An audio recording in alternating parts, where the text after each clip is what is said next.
Today on Doomed!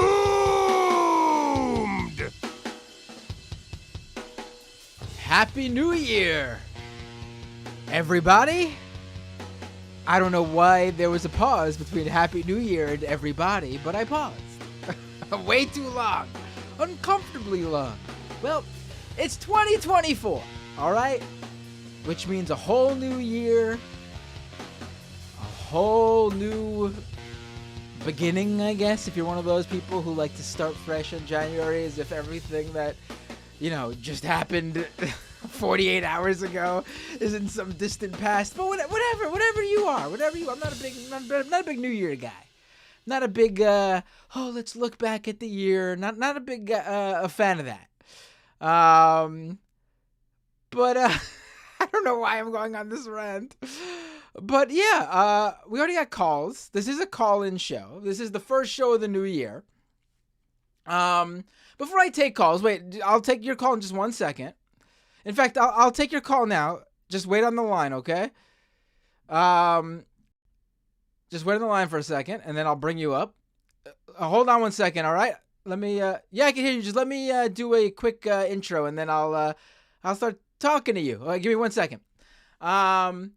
All right, so basically I wanted to say, like I said in the intro, Happy New Year, everyone. I appreciate all of you tuning in and listening to the show, to the podcast, whether it's Doomed, whether it's Scam Economy, whether it's just like a random live stream I do that isn't for any of those shows. I appreciate you all your support over the years. It is a new year. I hope to continue to grow this show. And I wanted to say, over the past couple of weeks, I haven't really done too many episodes. I did not plan on taking off as long as I did. I was sick the week before Christmas, so I couldn't do the show. If you watched that last Leftist Mafia of the year, you saw that I was like barely making it. So I was pretty sick that week. And then I was still sick in the days after Christmas too, so that's why I didn't do a show that week either. But I'm feeling better. I still got a cough. You might hear it every now and then, but I'm no longer needing to lay down and take some NyQuil and end my days. I'm okay now when it comes to that. And that's why I'm here with all of you to celebrate this January 2nd episode of the Doomed call-in show. We're just going to do call-ins today. Next week, I will be in Las Vegas for CES. So there will not be a live show next week. I will attempt to figure out, maybe I'll do a Twitter space or something while I'm there in the hotel room. Something, so I'll think of something. But that following week, the week after next, I will be doing the CES episode of the show, which I loved doing last year, where I just basically shit all over the metaverse and cryptocurrency tech that I saw last year. We'll see what's big this year. I'm assuming there's going to be a lot of AI stuff. So that'll be fun to shit all over. There might be some cool things. There were some cool things I showed you guys last year. There was that cool Transformers robot that did like ninja moves. It's like this big, and it was doing like crazy like maneuvers as a robot. But yeah, so just a little notes up front to let you know. And yeah, you might have also noticed that if you've ever signed up for my Patreon at patreon.com/MattBinder, about 2 weeks ago, you were added to a newsletter called Disruptionist. That is me. That is mine. That is my new newsletter that actually was ready to launch 2 weeks ago, and then I got sick, and I could not sit at a computer and officially get it going. It will be launching very shortly. In the coming, I'm going to be in CES next week. I might even be able to do some stuff on the train ride when it comes to writing stuff. So, not train ride, plane ride. What am I talking about? I'll be on a plane, not a train. On the plane ride. So, if not next week, though, in about 2 weeks for sure, there'll be a newsletter launched. You could subscribe if you're not already subscribed for free right now at disruptionist.com. I will probably very soon launch paid tiers because I'm going to go full throttle with this newsletter, just like I'm planning on going full throttle this year with the YouTube channel and the live stream and Doomed and Scam Economy. We're gonna, like I said, 2024, I might not be a New Year guy, but this year we're going full throttle, reset, getting it all going. Talking to some great people who I'm going to have on as guests in the coming weeks. after that CES show the week after next. So yeah, let's get going here with this call-ins. I hope you're all had a happy holidays, a Merry Christmas, a Happy Hanukkah, Happy Kwanzaa, whatever it is that you might celebrate. Boxing Day in Canada, and of course, Happy New Year. Hope you're all safe, healthy, happy, and ready to go for what will be it's a presidential election year. Here we go. Let's do this. And the first call of the show this year, I'm going to pull them up on the screen right now. I can't imagine a better way to start this year than with a phone call from Hansi. How you doing, my friend? Oh, wait, we can't hear you. You're on mute. Oh, there you go. Sorry. Sorry, can you hear me now? Oh, wait. Hold on. My bad. That was on my end. Talk now. Can you hear me now, though? I can hear you. That was on my end. I muted you so I could do that intro. My bad. No, that's it's all good. What's it called? When I listen to it on YouTube, it doesn't come off. It comes off smoothly. But when I'm on Skype with you, some of your words do cut out for some odd reason, man. You know, you know why? I don't know why Skype does this. I don't. I usually remember to do it. It uses as a default my AirPods as a microphone. Hold on. Now Oh, you okay. should. Now you should hear straight from this mic. Does it sound different now? Yeah, Check, yeah, check, yeah, yeah, one, yeah. two. Check, check, one, two. It sounds different? Yeah, yeah. It sounds a lot better for this one. Yeah, I apologize for putting you on Main Street like that. No, it's all good. So what's up, Hansi? What do you want to talk about? What's up? Happy New Nothing. Year. Well, Happy New Year to you, man.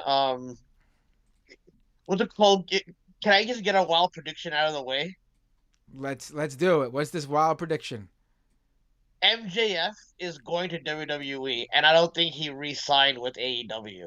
Ooh, getting really spicy right off the get-go with some wrestling talk. I think that was the finale. I don't want to the audience that doesn't like wrestling. I'm going to politics soon. I just wanted to start it off a little bit light, a little bit, even though there is political issue with wrestling that's going to tie into it. So but Oh with the yes, MJF, are you talking about a certain Y2J? yeah, Yeah. I don't want to get too into that because there's no one who's gone public yet, so it's hard to talk yeah, yeah. about. Okay, I won't go too deep into it, but Yeah, no, because but there's accusations from a third party, very vague accusations from a third party.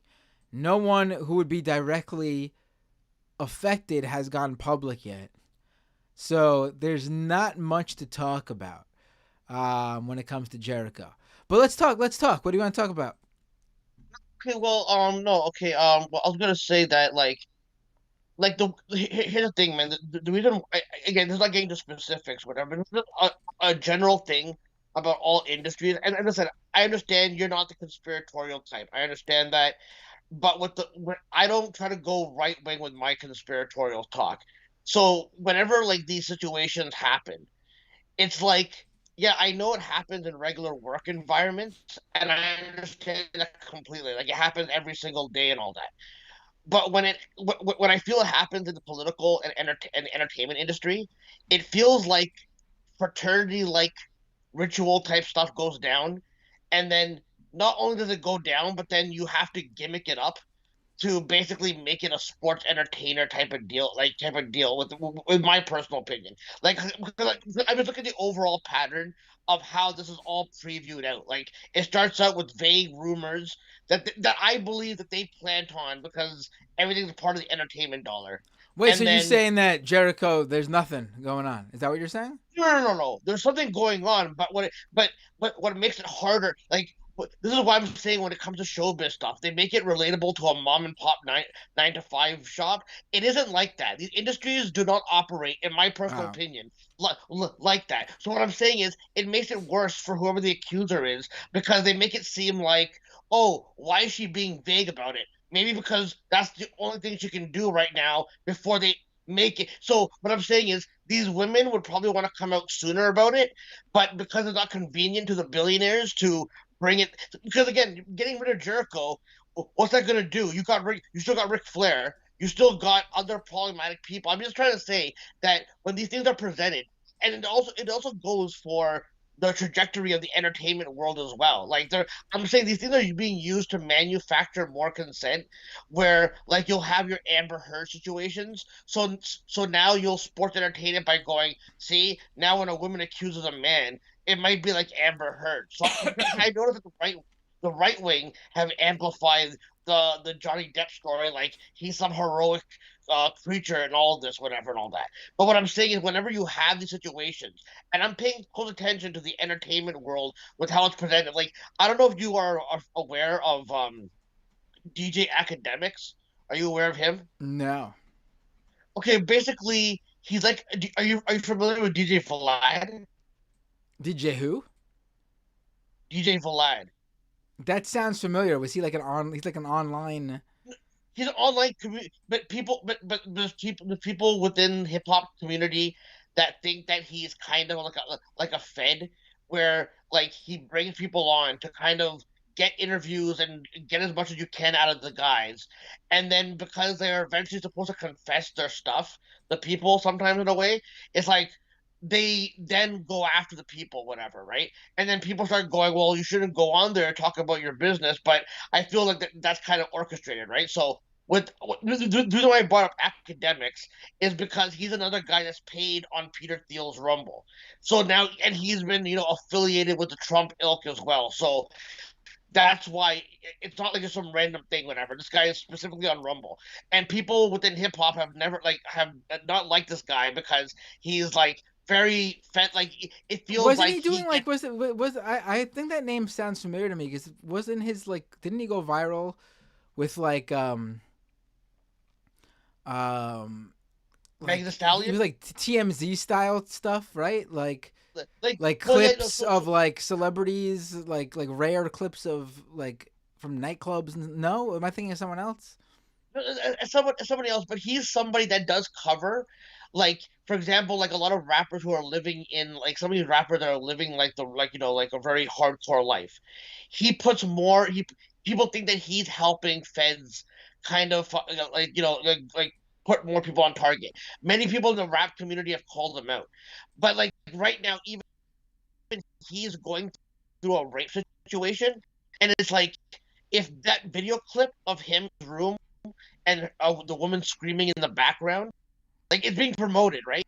The woman's cutting promos in these little vignette type videos as well. So what I'm saying is these things go on, but it's like it becomes part of the entertainment dollar, and it becomes so exploitative where it doesn't feel like all the stuff that gets aired out, like it's gonna have any consequence on them. It's like they let us know that these guys are all scummy, but I believe that all these people that are being canceled want to be protected by the right wing. So the right wing is gonna swoop in, and they're gonna make everyone who's been accused of anything a political hero, because like this is why it becomes political. That's why like rappers are going out to Trump and going, "Oh, get me vindicated," because then you can promote that Trump is helping an entertainer, and then because you become an entertainer, you think that it'll help the whole community kind of in a way. So like that's why I say they're making this kind of political. That's why I know the entertainment stuff is so attitude era esque kind of in a way, but like I feel like it's designed for more manufactured consent, and the more people that are being promoted in these scandals,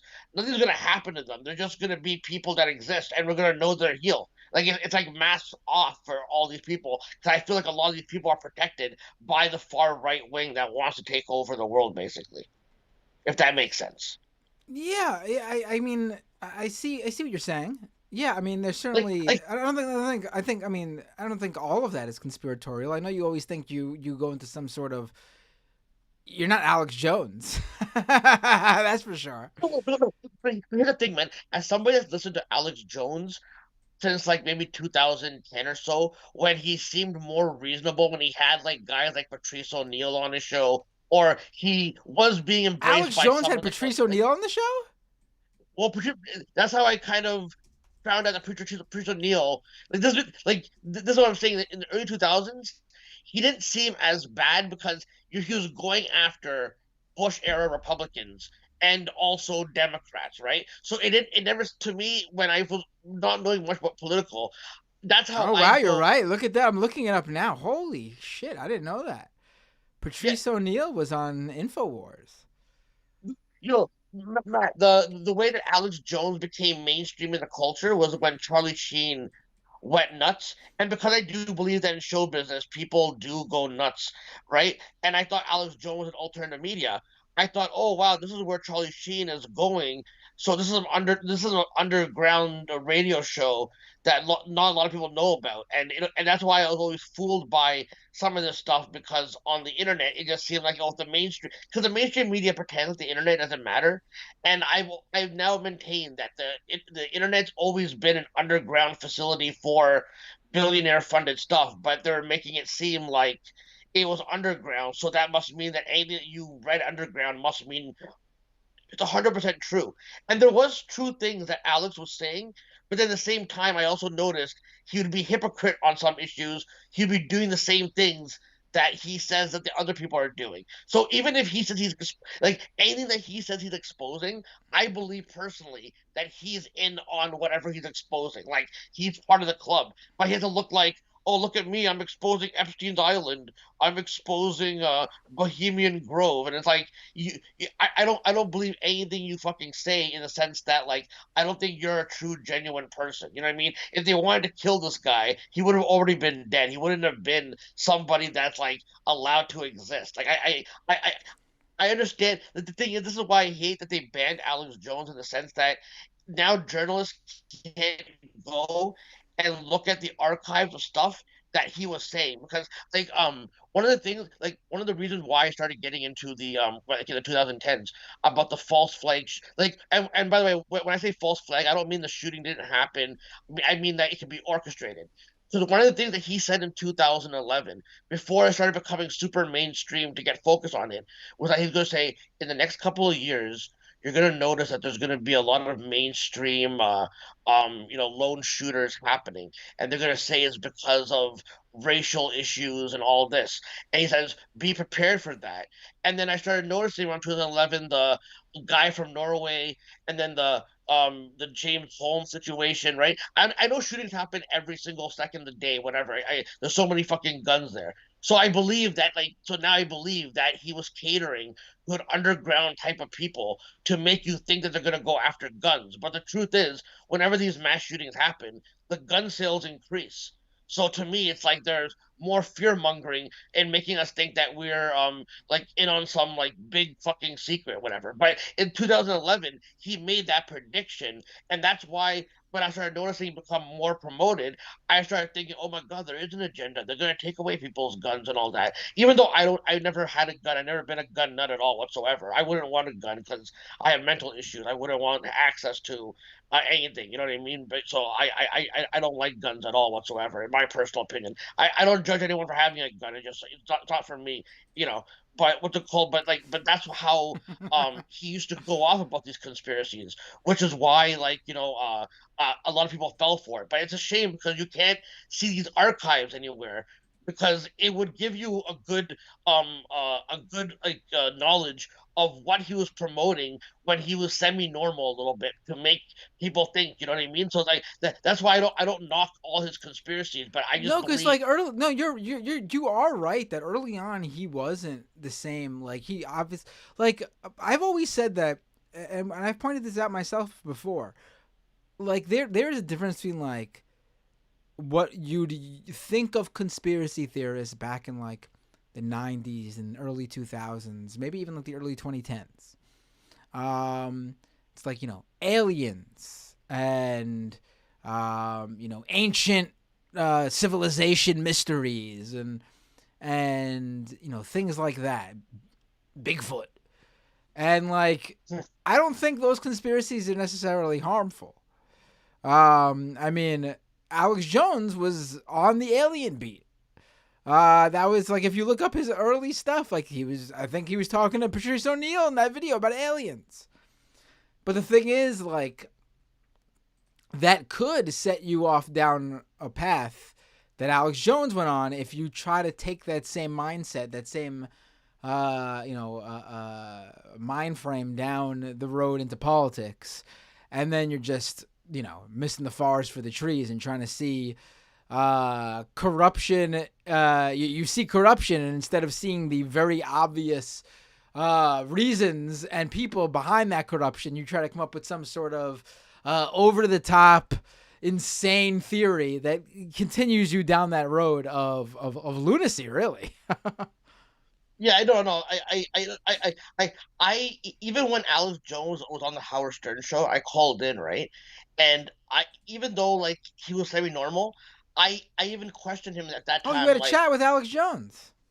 for a little bit, but then when I started questioning his credibility, Howard got rid of me, whatever. Even though you know what I mean, I said to him, if you're so dangerous, then why are you allowed to go on all these platforms and talk about it? And he's like, well, I got the power, I got the power. And then Howard got rid of me, and then he started mocking. Then Alex Jones started mocking my stuttering, basically. And I was like, yo, fuck this guy, whatever. Because Howard was supposed to be giving me a show during that time, but like something else went nuts. Because Howard was like, yo, what if Hansy's show does better than yours?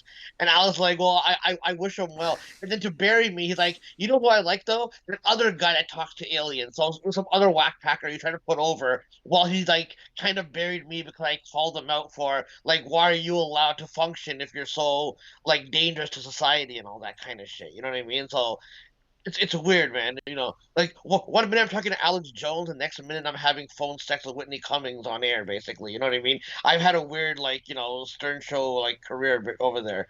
But no, I mean, listen, man. What to call? I appreciate you letting me on. I didn't want to take too much of your time, but No, first of all, I love uh, hearing your stories about your time as a Howard Stern regular.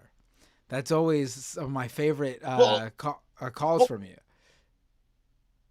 well, here's another thing that they're doing. Every time, like for example, I know that the Stern Show subreddit, they pay attention to me, but they can't like. Like, if you look at my Twitter, right? There's no one that interacts with it ever since leaving the Stern Show, and that's fine for me. I can vent, and I don't have to have anybody like dunk on my tweets because like oh they're like when I was relevant, right?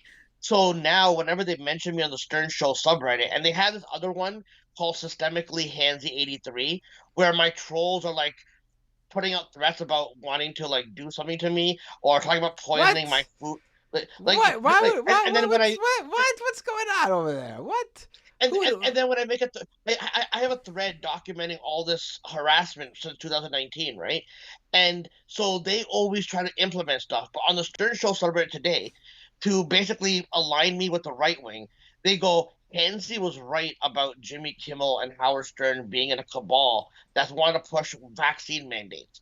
And in 2015, I did say Howard and Jimmy Kimmel are in a secret society together, but I never mentioned vaccine mandates. That was never part of my conspiracy thing, whatever, whatever. I probably did say that, but they're tying it in. So now everyone in the Stern Show subreddit is trying to go, oh, Hansy's a Trump supporter, huh? I'm not a Trump fucking supporter. Like, I don't like fucking Trump. Oh, I think tell them to call to listen to this show, and they'll know exactly who you are. no, exactly, man. What the call? No, but it's gonna be a crazy year, man. What the called? Do you think, like, honest question, and I'll try to dial it down. Do you think there's actually gonna be an election with all Oh, with all the stuff that they're trying to fucking organ? It's like they're trying to sell the notion of like Trump being assassinated. Epstein's client list. It just feels like with all of this, it feels like oh, it feels like every new scandal it's like we're on season 3 now of Jeffrey Epstein. You know what I mean? We're on oh, season they. 4. We're on season 4 of Tory Lanez and Megan Thee Stallion. We're on season 5 of Kanye West. You know what I mean? And it feels like all these guys are like pumping up fundamentalism on some level. Or like I believe Kanye is connected with the Trumps and all that, and I believe he's supposed to be the tool of like convincing people who like that he's left like all that stuff that he goes through in show business with saying that they have a trainer that try to like do stuff whatever. I could believe that, but my conspiracy is that the right wing conspiracy theorists are the right wing forces. I mean, are the ones that are allowing Kanye to talk about what goes on in the industry while also leading them to fundamentalism. You know what I mean? Well, The last thing I want to I honestly think at this point Kanye is irrelevant to that. I think even, these I think I even saw like Nick Fuentes saying like, "Oh, it's done." The whole Kanye thing is done. And I mean, I'm not saying he's fine now, but I think they believe that whatever they could have gotten out of him is over and done with. So I don't think Kanye is that relevant or involved. I don't even think he's running anymore. I mean, I've not seen him Well, talk about it. Well, I mean, he's always going to exist in the Dude, whenever someone exists in the discourse, it always means that there's still going to be It feels like that's where where show business is going now. It feels like the movies, like even though the movies and television have more social progressive shit in it, it feels like the real life reality shows discourse is supposed to be so regressive and edgelord that we're going back because people think that that's not a show. But Oh, I definitely think there's some reversals going on in terms of how progressive, I guess society, I guess you can say, was sort of getting, especially like over the during the Obama years. It seemed like everything was moving. I'm not saying to the left, but leftward. It yes, certainly yes. felt that way. And then in 2015, 2016 with Trump, things sort of seems to have pushed back the other way, rightward. Certainly, the Supreme Court has made that very clear and obvious. But there's definitely some pushback from the right going on in terms of, you see this right now with the Wokism and everything being woke and the Wokies and, Ron DeSantis and running his entire campaign off that. You have Nikki Haley, who's supposed to be the very serious person in the room, out there saying that the U.S. military is weak because they're teaching woke classes and gender pronoun courses, and like, what the hell are you talking about? So there is this there's definitely this like reversal, obviously in more serious manner. Supreme Court with We Roe v. Wade, and abortion rights across the country. we What were you gonna see say? that makes it see all those yeah see those are important issues. And what I feel is like the entertainment like helps like for example, if you have a sensationalist story about like let's say a trans person, that will dominate everything in the world of entertainment, right? And because that define for some people whatever is like trending and popular in the discourse, they basically have a way to get negative about LGBTQ and or just trans people in general, so that when you hear about laws being passed to fuck them over, the regular person not concerned about it because you're more focused on the sensationalist story. Like that's why when Anna Kasparian brings up like, oh, this corporation wants to do DEI, diversity, equity, inclusion, and the story is like overly ridiculous thing about oh the black women that work there were allowed to titty slap the white women and call them Karens. And then you know what I mean, like, oh my God, listen, I'm for Black Lives Matter, but this is getting out of control. So that's what I mean. They present the sensational as shit where you make it seem like anything that's diversity is 100% bad. Like whenever a corporation says we're gonna solve racism, we're gonna do better, it's gonna be discourse to make it fucking worse while making it seem like they're trying to do something. So my last thing I want to ask you, I'm sure you didn't watch. If you didn't watch Chappelle special, you don't have to. It's like one of those worst specials. Oh, the show. And I did see. I did watch a clip that was posted on Twitter. I mean, okay, I don't really like. I don't really understand where what his like goal here is in terms of um, like he's regressing as a comedian, honestly.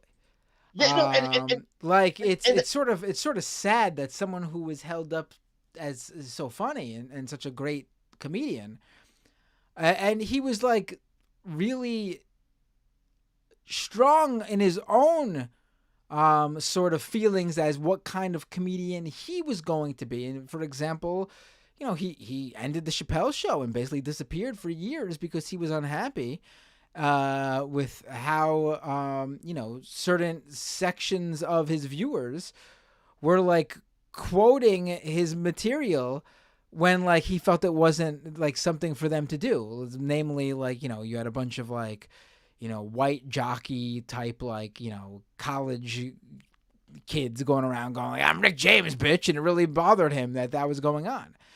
But at the same time, he's basically fomenting that same sort of audience now with this obsession with talking about not just talking about, but mocking trans people. It's the same thing. It's the same audience he's cultivating there. Here's the and again, I promise I'll dull it down. I'm gonna leave soon. I don't want to take your time, whatever. But I'll give you a theory. Did you ever watch his special where he talked about the Iceberg Slim story? No, please tell me. Okay, so he goes. So this is when he first made his comeback, and everyone was hyping it up because it was conspiratorial, but it was more exposition of capitalism, where he gives you what Iceberg Slim was about how he tricked some of his hoes or one girl in particular to go and kill a guy or put something in this guy's drink, not knowing what it was. The guy whatever passed out, whatever, and then she needs his help to come and fix it, whatever. And then at the same time, what's it called? It turns out that the whole scenario was created to make her go back to the pimp, whatever, and everything was basically organized. And then he goes, "So when you ask me why I'm coming back to show business, I got one more trick left to do, basically." And then since then, he's become more right wing. So to me, it's he gave you the knowledge right there that he's being iceberg slimmed by the bigger pimp, the right wing force that he's hanging out with, and now Iceberg he's Slims, I going like that. and he's doing the regressive stuff for their agenda basically while making it seem, because dude, 20 years ago, he was on MTV Awards and he was doing half-ass material and people were laughing and he goes to them, "You guys laugh at anything, don't you?" And now 20 years later, his audience is laughing at anything. And this is some of the worst, this is some of the most transparent material. I wasn't even offended. I was just dude, get to a joke. This is 30 minutes into the fucking special. There's yeah, no right. fucking... That's sort of the clip I saw was him telling the story of how when he first met Jim Carrey. And I was like, this is a really, you know what I'm talking about, Hansa? You've seen that part of the special? Yeah, I see that part. And I was like, this is a really interesting story. He looked up to Jim Carrey. Dave Chappelle was a huge Jim Carrey fan. Saw him as a huge influence. He went as far to say Jim Carrey's a rare breed in this industry where there's no practice that gets you to be Jim Carrey. Jim Carrey just was born with being funny like that. And he who introduced him to Jim Carrey? Oh Norm my God. Macdonald. Norm Macdonald. Norm Macdonald, thank you. I can't believe I forgot it was Norm Macdonald. But Norm Macdonald called Dave Chappelle, was like, "You want to meet Jim Carrey?" And he's like, "Yeah, I can't wait." And he goes to the film set to meet Jim Carrey, and it just so happens that Jim Carrey is shooting Man on the Moon, the fantastic movie where Jim Carrey plays Andy Kaufman. And it was well known even at the time. It was in the entertainment magazines and everything that Jim Carrey basically became Andy Kaufman when shooting this movie. And he lived and only answered to Andy Kaufman. There was no Jim Carrey during that time period. He acted as Andy Kaufman off camera, on camera, at home, whatever. And Dave Chappelle was talking about how he was pissed because he wanted to meet Jim Carrey, and here he is on the film set having to meet Jim Carrey acting as Andy Kaufman, and Jim Carrey would not respond to him unless he called him and talked to him as Andy Kaufman. I think that was a fantastic story. That was really interesting.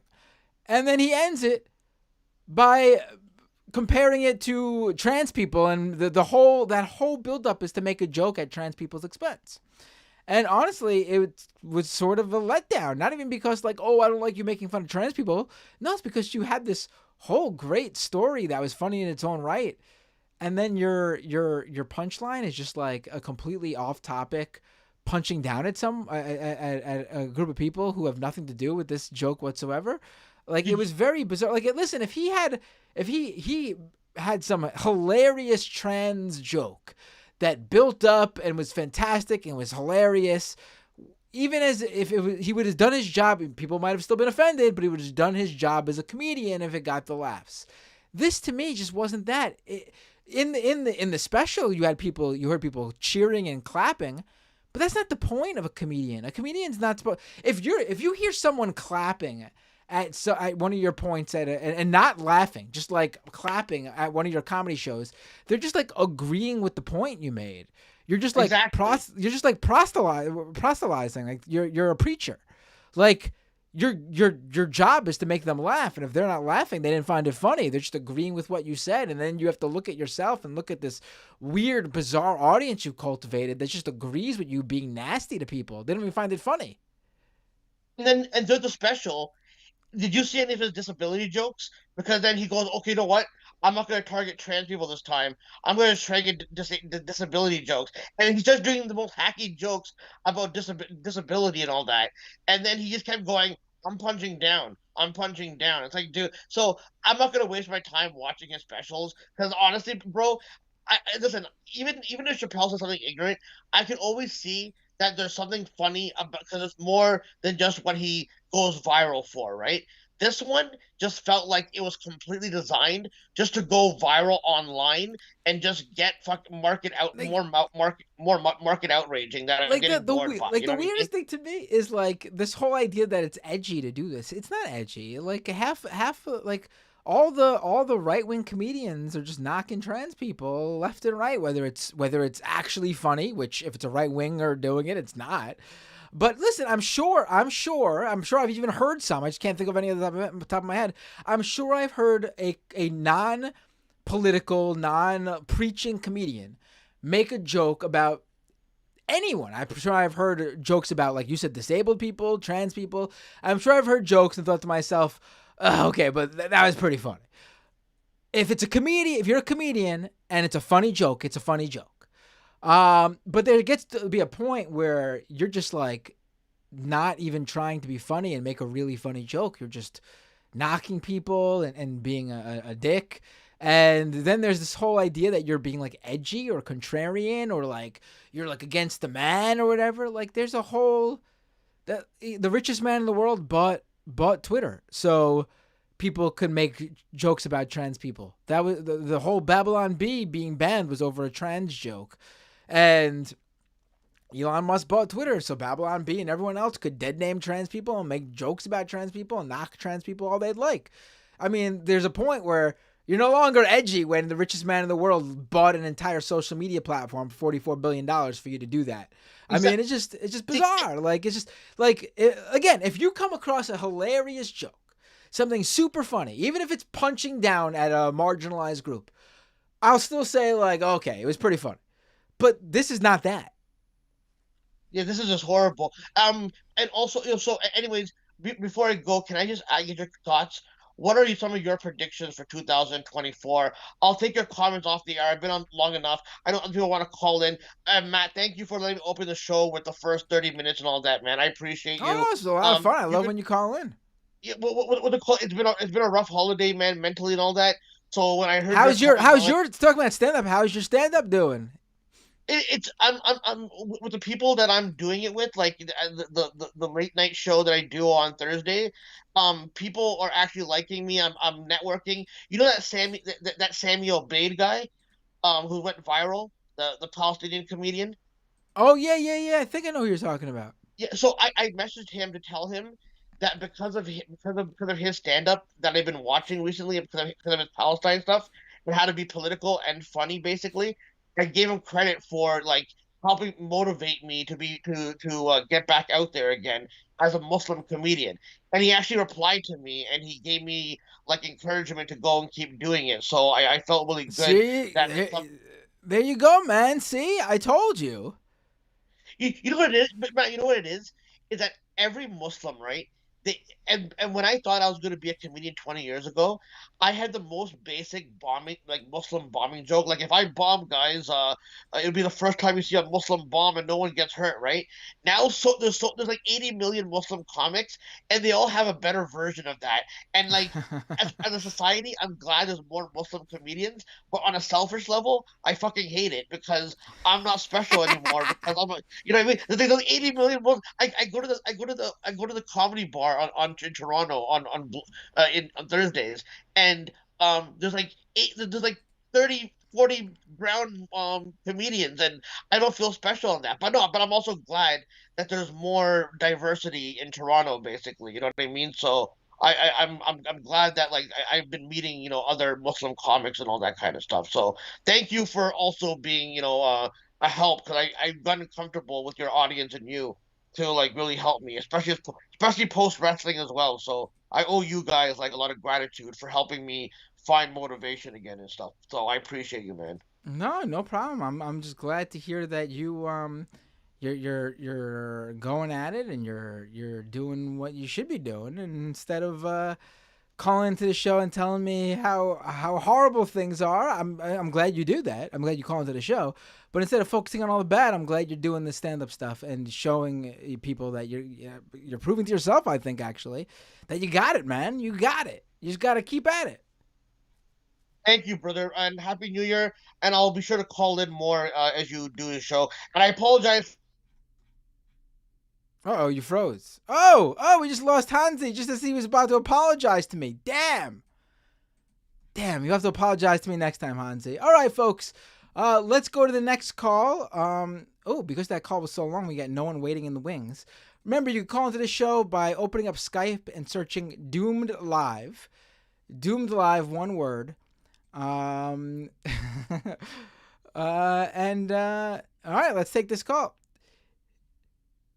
Hey, what's your name? Where you calling from? Hey, Charlie. I'm doing good. How are you?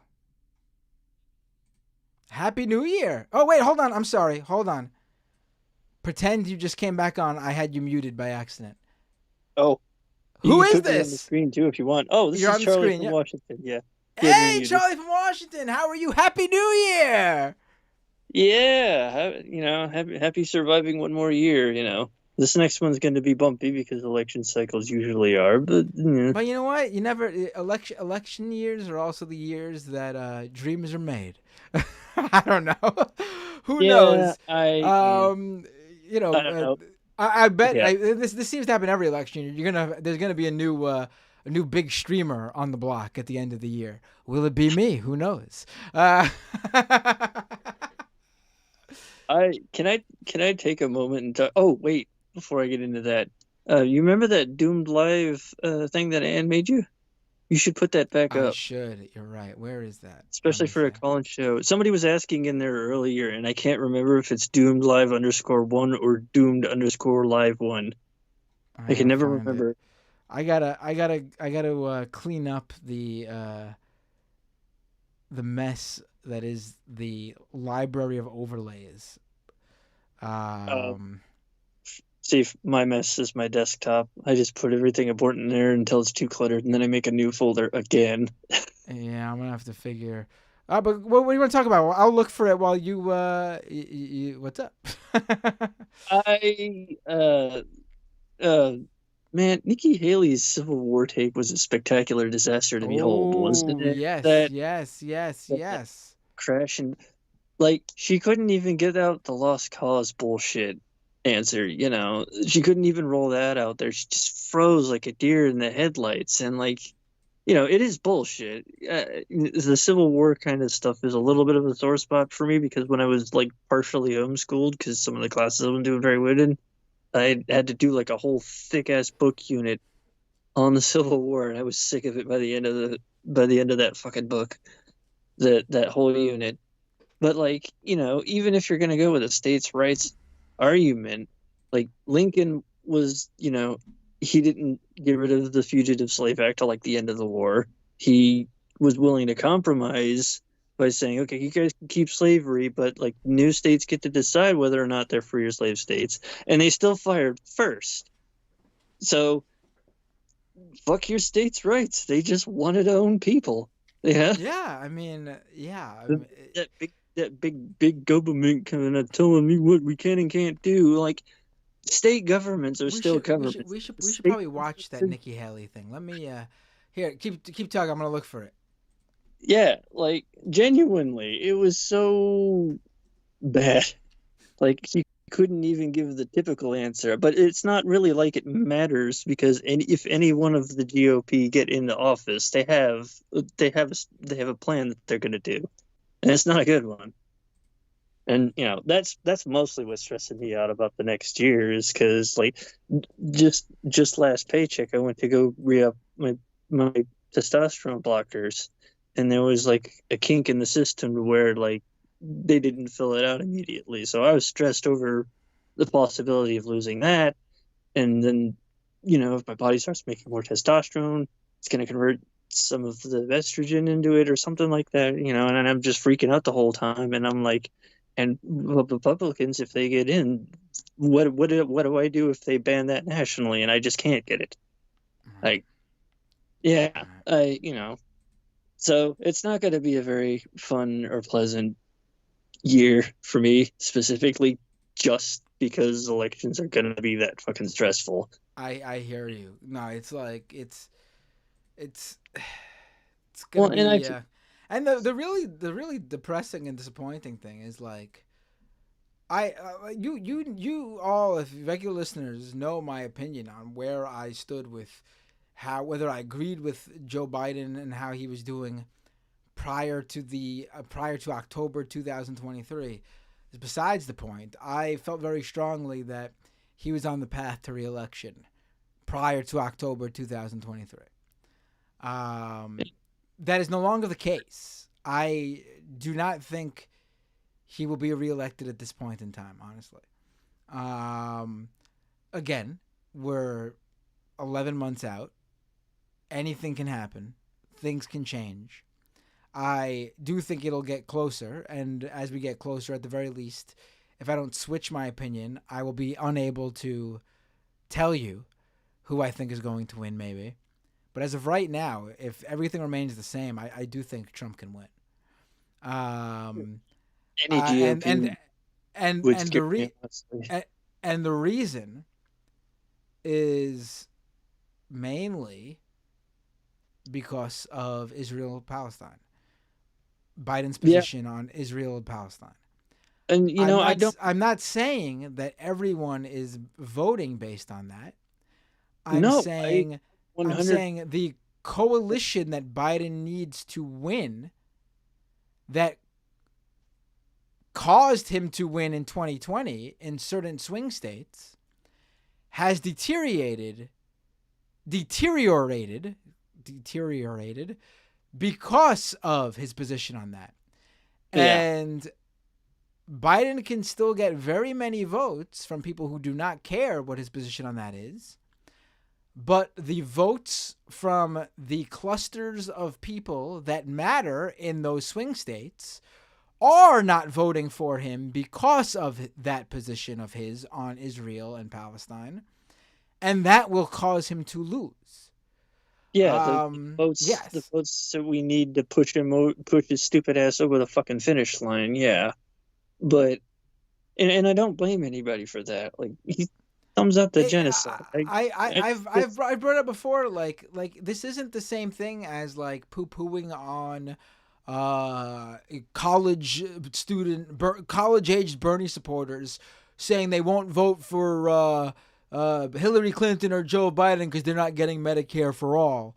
No, this is very different from that, because if you are someone who lost family in Gaza, then this is the worst case scenario. There's nothing more Trump can do. Your family members are already dead. If you are living feeling like the United States of America doesn't view you as human because they don't think Muslims, the President of the United States doesn't view Muslim or Arab or Palestinian lives the same as he views everyone else, which honestly, based on his own words, it does seem like that, at the very least. then Yeah, and what difference does it make to you? I have seen some not like Palestinian, yeah, anybody like who's Muslim and sees what goes on in Gaza, or anybody in general with a shred of humanity who sees that and is like, I'm not voting for. I don't blame them for that. I have seen a few people who didn't want to vote for him anyway, who are now using this as an excuse, which is kind of disgusting, but like, it is what it is.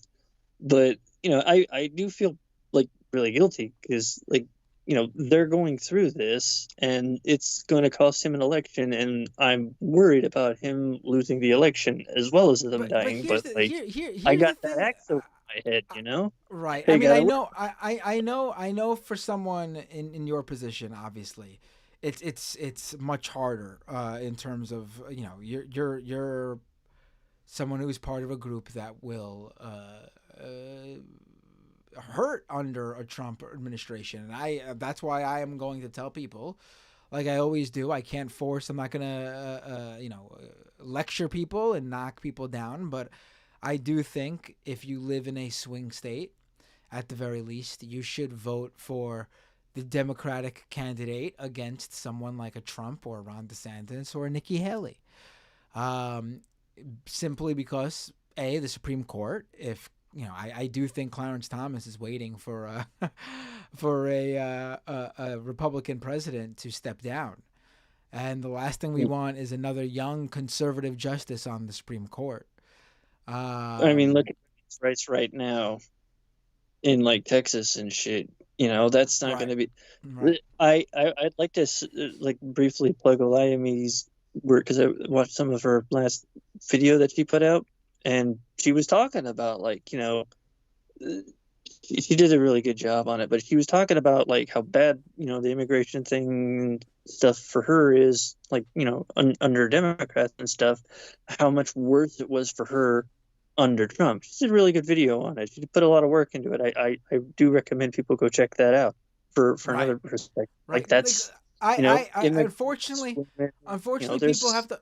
Right. Everyone check out Ole's video. I haven't seen it yet, but I have heard good things, and we have another great review right here from Charlie. Listen, unfortunately, voting is strategic.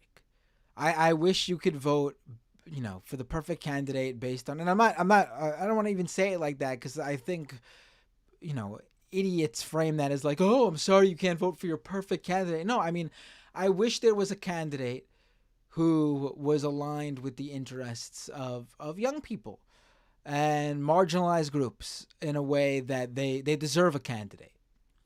But until that point, and maybe one day we will see that point in our lifetime, we do have to vote based on pure strategy. And Trump and Biden will give us.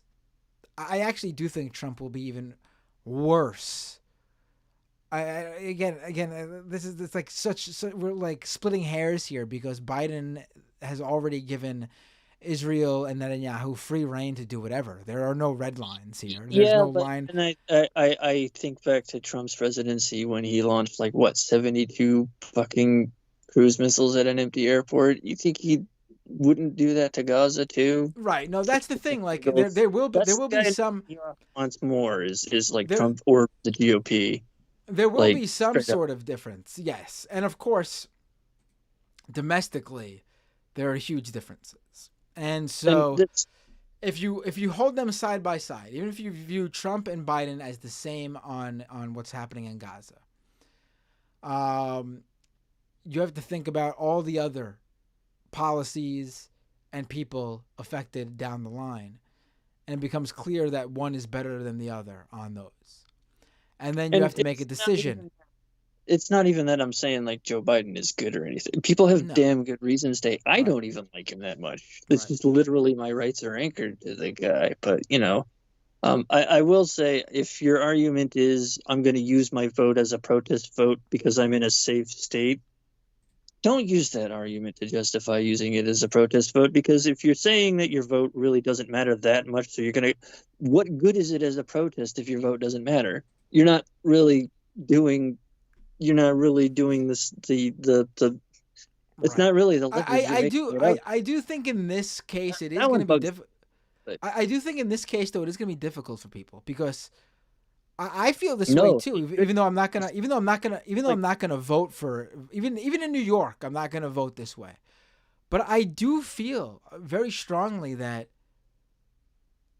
Joe Biden has to pay a price for this. he should. And But there's the problem is, but I'm sorry to cut you off, but I just want to make this clear to people. no, you're fine. But Joe Biden losing the presidential election is not going to be the price he pays. He will not. He's an 80-something-year-old man. He's going to go off into the sunset, retire, live the same life he's living. There'll be no difference for him.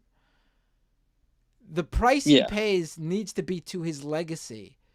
The price he pays needs to be to people shaming him as he walks down the street, goes to a restaurant, whatever. But straight up, him losing the election is not a price he's going to pay. That price will be paid by all the people hurt by the policies that get passed under a Trump regime, under a Republican administration. Biden's not going to care. If he loses, he'll make a speech about, oh, God darn it, I lost and we're better than that. But then he's going to go to his big fucking fancy house with his wife and live a beautiful rest of his life, no problems, not feeling a single pain point based on that election loss. He's going to be home scot-free. In fact, he'll probably make even more money not being president.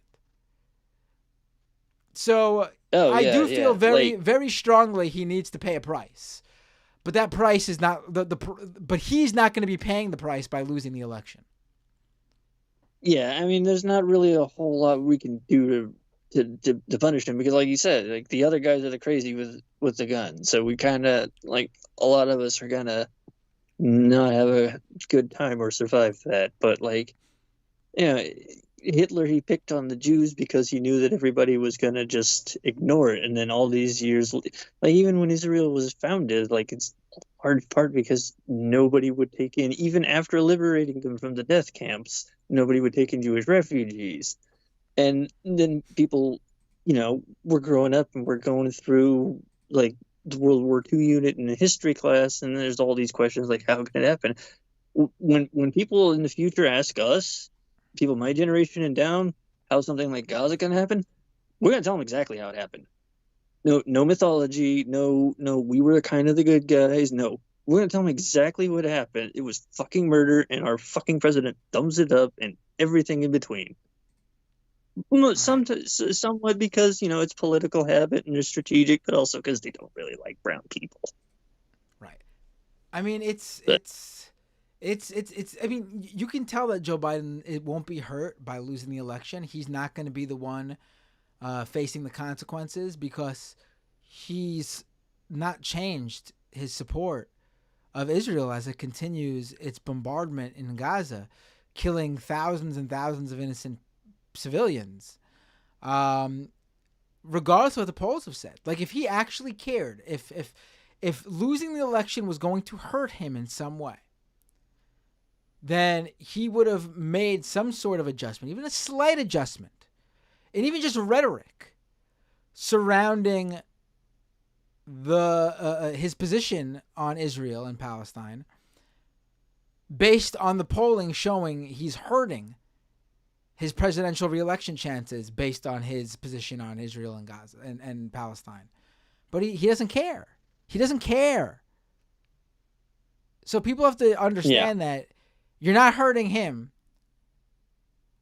by abstaining to vote. But I also don't think you're going to win over anybody by lecturing and fighting with people about voting. I see this on so many like even progressive shows. It's listen, you make the case, and it's up to them. Hopefully, if you've made the case good enough, people will listen. And if they don't, you know, there's nothing you can do about it. And they have a right to vote based on whatever they want. Yeah, no, I'm not lecturing anybody for seeing what's going on for exactly what it is. I just plead my case and hope for the best as much as I can. But to kind of I'm not saying you do that. I'm just saying, you know, no. generally, yeah. I know. Just you, the audience.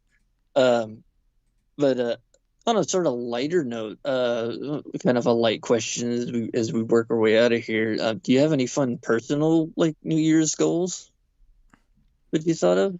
I mean, other than like The growing your channel usual, and stuff? become rich, buy, buy a house, all the things that, in roughly 363 days, we'll be sitting here and you'll be calling into this show and saying, you have any personal goals for 2025? And I'll be saying, be rich, The same ones.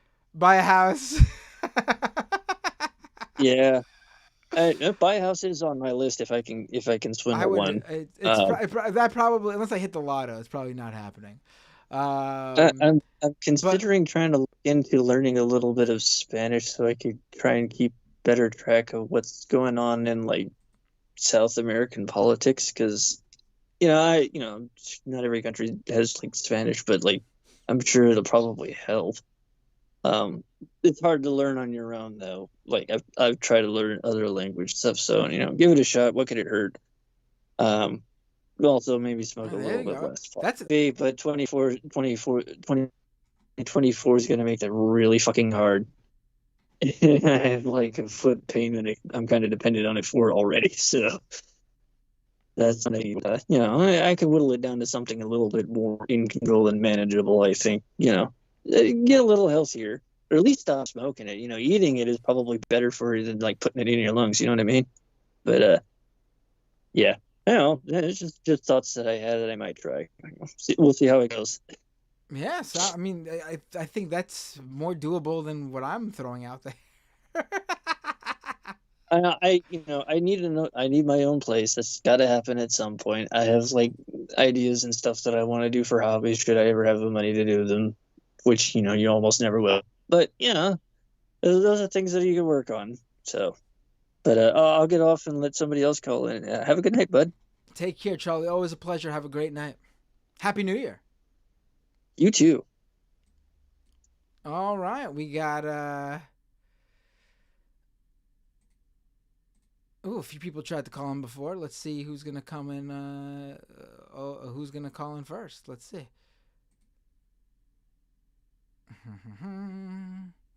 Let me check over on the super chats really quick. Oh, we already got calls coming in. I'll get back to those super chats in a minute. Hey, what's your name? Where you calling from? Hi, this is Lauren, or Argonian Bomb, calling from Southeast Michigan. Hey, Lauren, how you doing? What's up? What would you like to talk about? Happy New Year! Thanks, you too. Actually, I wanted to kind of do what I did last time, is come up with some good news. Well, this was a mix. I guess I can't really call this good news. This is more like really interesting news. Hit me up. Let's hear it. I think it has a lot to say about the priority of safety standards when it comes to a lot of corporations here. This is a great example of why we should definitely show a lot of concern when we hear of businesses putting aside safety standards for cutting costs. So I don't know if you knew this, but there was an earthquake in Japan recently.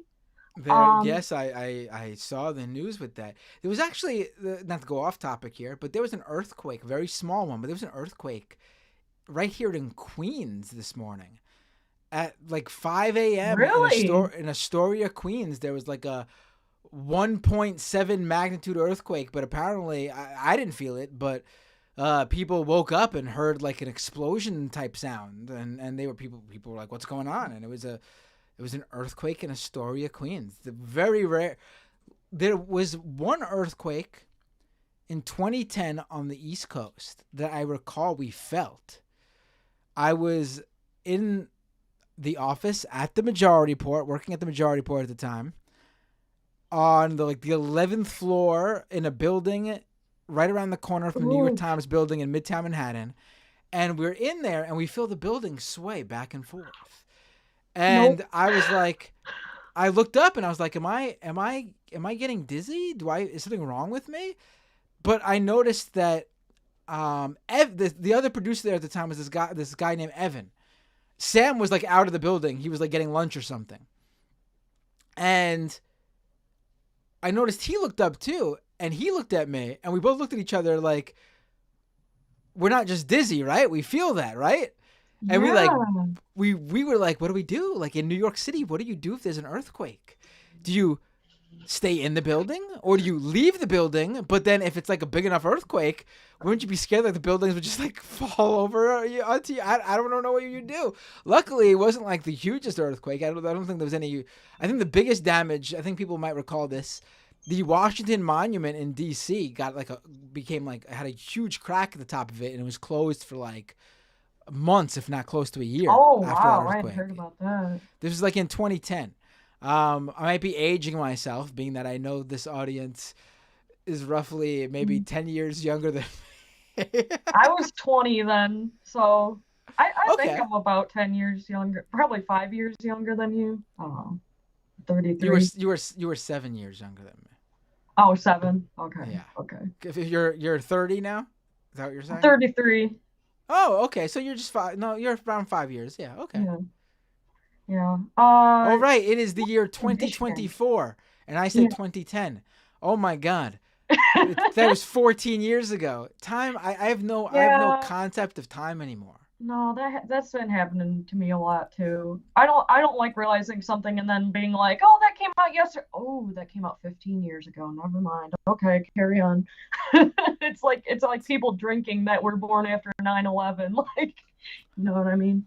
Well, I was watching a video, and this guy was like, it was just like I was like just scrolling on like my like For You feed and like the like Instagram Reel or something like that. I don't remember what app I was in. It's like And it the was only some random website video isn't cursed for of some influencer goes up to someone random on the street. It probably wasn't random, but goes up to someone on the street and was like, what year were you born? And I'll give you that amount of money and we'll go to a store. And they were like, 2009. And I was like, what? I was like, you're born in 2009? What? And you can like, you're walking down the street by yourself and you can talk. You're not a toddler, not a child. What? Oh, I want that money. Where's the weird birthday money, man? What is that? Yeah. Is that someone pointed out your shirt? Is that what shirt is that? That's not a Barbie shirt, right? It's a Barbie shirt, but it says Barbarian. Ah, It was very like cool. Is that for that movie? That movie was that came out with who was in that movie? It was that horror movie. Oh no, this is just a joke shirt. Oh, I know it's a play off of Barbie, but I thought maybe like that movie made it or something. Oh no. But yeah, it's out because of the timing and all that. Fuck. Okay. I'll try and summarize this. This is what caught my eye. Right. Back to this. The more serious earthquake in Japan, which was really bad. Yeah. To be fair, the earthquake wasn't quite what I wanted to focus on. I wanted to just give it as a backdrop. So from Tokyo, they've been sending out planes with aid, from their Coast Guard or whatever. Unfortunately, a huge commercial aircraft crashed into one of those planes that was gonna give aid. Wow, there were I didn't hear about that. 6 people on that smaller plane. This is where it's horrible. There's some hopefulness to this. I promise I'll tie it back. Unfortunately the plane that had the aid on it, there were 6 people. 5 of them died.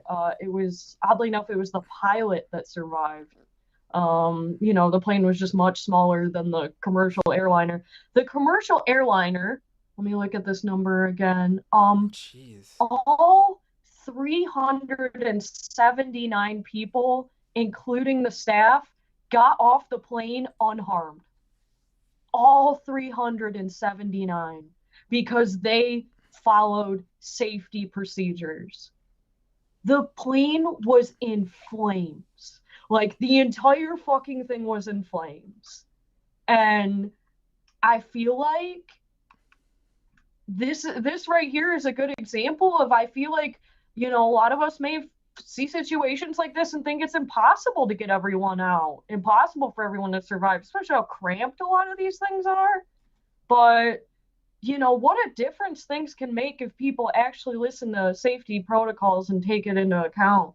I mean, and this number includes all the staff too. It's not like this many passengers got off. But Wow. yeah, there's a Haneda airport. Yeah, so unfortunately there were the 5 people that died, but I think that it's notable to bring up though, just to see that number 379 people all successfully evacuated from a plane on fire. Yeah. That's wild. And jeez, I have to. Where did this happen again? This happened in let me see, was it just yeah, it was in Tokyo at Haneda Airport, Haneda. I was looking at AP has a clip that you'll see the Oh, I'm seeing it right now. Wow. it's like the Five dead Titanic. in five dead in Japan after passenger plane collides with Coast Guard aircraft carrying earthquake relief. And everyone, it seems, everyone on the passenger plane was okay. It seems, yeah. Wow. Yep. The 5 They all crew went off members on on the the. slide. That's wild. Oh, sorry. Yeah, but that one caught my eye today. I try to get some of those like page 2 stories, you know what I mean? Like, I don't know. Sometimes it's you want to see like something. See, I don't want to say something good come out of a bad situation. I guess maybe it should be just something standard to come out of a bad situation, but the way things are, I'd say. Maybe is it good news? What kind of news do you call it? I just wanted to I guess I just wanted to share that one with you. No, yeah, that's I didn't hear about that one. I've been completely basically I was sick for like a week and a half. But then also I was like I am going to actually like use this time to recuperate and Hmm. get refreshed and my kids are home, so I'll spend time with them. And if you watched my if you know follow me on social media, you'll notice I Hmm. barely posted. I was Yeah. like as offline as possible. And it's also a good week to do that because frankly not much happens in the news. Like obviously life goes on and there is news, things happen, but like, you know, not as much as what happens Yeah. for Like the rest of the year. a lot of So, the elections around the world already happened for this year, Yeah, yeah, right. yeah. So I'm completely just like used today to sort of try to get back into the swing of things and Yup. get caught up. I relate to that literally too today. I was doing some content within the last week, but it was just the most smooth brain, like, but today was the okay, we're looking at the news, we're going down. Like I said, let's Right. see what's We on page 2. can't keep doing this. Can't keep ignoring everything. Can't stay disconnected. Have to plug back in. Unfortunately. Yeah. Yeah, but it's good to take breaks. Never feel guilty about a break. Yeah. Especially when you're crazy go nuts dad. I just picture that you're just like the most hyper, like throwing your kids around like a wrestler. You know, Sometimes we do that. Sometimes. could be projecting. I have an older brother that's really into wrestling, so with his kids, Oh, he's I'm a always big like, wrestling "Oh, fan. Yeah. you No. play, No. No. oh." It happens. It happens. Yeah. Right now we're on a Fortnite kick in this house with my Oh, son. okay. That is so So cool that you guys game together. it's a lot of fun. I do have a good time. Mhm. It's good that we have things in common, and also we're just basically hyper focused on getting through the next like 2 months because then it's soccer's back and coaching the back into coach mode. And you just ended basketball. No, Like, basketball well, still. He's still doing basketball, but I'm not a oh, coach on the basketball team. I'm just another dad on very in the bleachers enthusiastic. cheering him on. Yeah. Yeah. Oh, it's nice to catch up to you. Yeah, we're slowly No, coming always a back to the pleasure. I love grind, when you but call in. I love hearing some different type of stuff than what I usually talk about in this show. That way, we could sort of, for this specific stream, just a story I didn't even hear of, period, because I've been disconnected from the news. So, always a pleasure. Have a happy new year, and take care. Have a great night. Thanks, you too. And Talk to you again. also, you're awesome, chat. Bye. Oh, thank you. Yes, I really do have one of the best chats, if I do say so myself. Yeah, I like your chats. I like your mods too. Thank you. I think the chat, the mods, are a real reflection of the streamer at the top of the food chain. So I appreciate it. Take care. Have a great night, and talk to you again soon. You too. Night. Bye. All right, we got more calls coming in. Let's see who we gonna pick up now. Hey, what's your name? Where you calling from? Matt. Hey, how you Delaware. doing? Can I put you up on the stream? Yeah. How you doing? Good. How you been? I've been good. What have you been up to? I've been trying to get you a present. Can you put a mailing address in my let me get Skype that chat? to you. Oh, like I said, I've barely been on social media. I sent you a message saying, let me You did on mail Skype. it to you. I got it on Skype. I gave you my email address. Oh, okay. All right. I Let got me it send. back. All right. Cool. Awesome. Let me get that to Put you. it right in the Skype chat. It's so funny you got handsy, man. Oh, My wife is a Howard Stern lover to this day. I was a big Howard Stern fan back when I commuted into work back in the early 2000s. And what I want to ask Hansy about is he broke my heart, man. Like, I mean, I was like a Howard Stern fan, like back in the day, like a 12-year-old kid whose friend who didn't have cable, but somehow got his hands on the old Bongo Fiesta. You know? What was that? I was, like my Howard Stern experience was every morning, Monday through Friday, on the way to school, from as early as I can remember, as long as he was on. What year would that be? As long as he was on K-Rock, so it must have been. I mean, it was early 2000s. First, second, third. No, all through the 90s. 1990s. Okay. Yeah, listening to him for maybe 20, 30 minutes every morning on the way to school. Probably a little bit less than, probably more so 20 minutes. Your mom or dad would like to listen to? My dad. My mom was not happy he put it on the radio, but she didn't have much of a choice. And, my dad, I remember watching Private Parts, the Private Parts movie when it came out. Oh, yeah. So he was a huge Howard Stern fan until Howard Stern went to Sirius, and then that was the end of that. So I'm a little bit older than you, and I guess I'm like 10 years older than you. I didn't catch the exact age. I couldn't do the math when you were saying it. I'm 17. Okay. I'm 30. I'm 37. Okay, I'm 46 or 47 somewhere. I'm about 10 years older than you. So he put out so you got into him like like I said, you don't look 47, man. You look about 37 thanks. too. There you go. Appreciate it. We had, so I was, it's just funny listening to you. I'm like in between you and Sam. So like, I'm a little bit younger, so right. He would appreciate like when I was like a preteen, that's when he started, he was always doing, it was just like tits and that, you know what I mean? It was the only like place you could go. He put out like it was before your era was like, he was the king of all media and he could do no wrong. And what he did from that point, I remember the E show. Do you remember that? The show on E? Yeah. That was a little bit later. I'm talking about before that.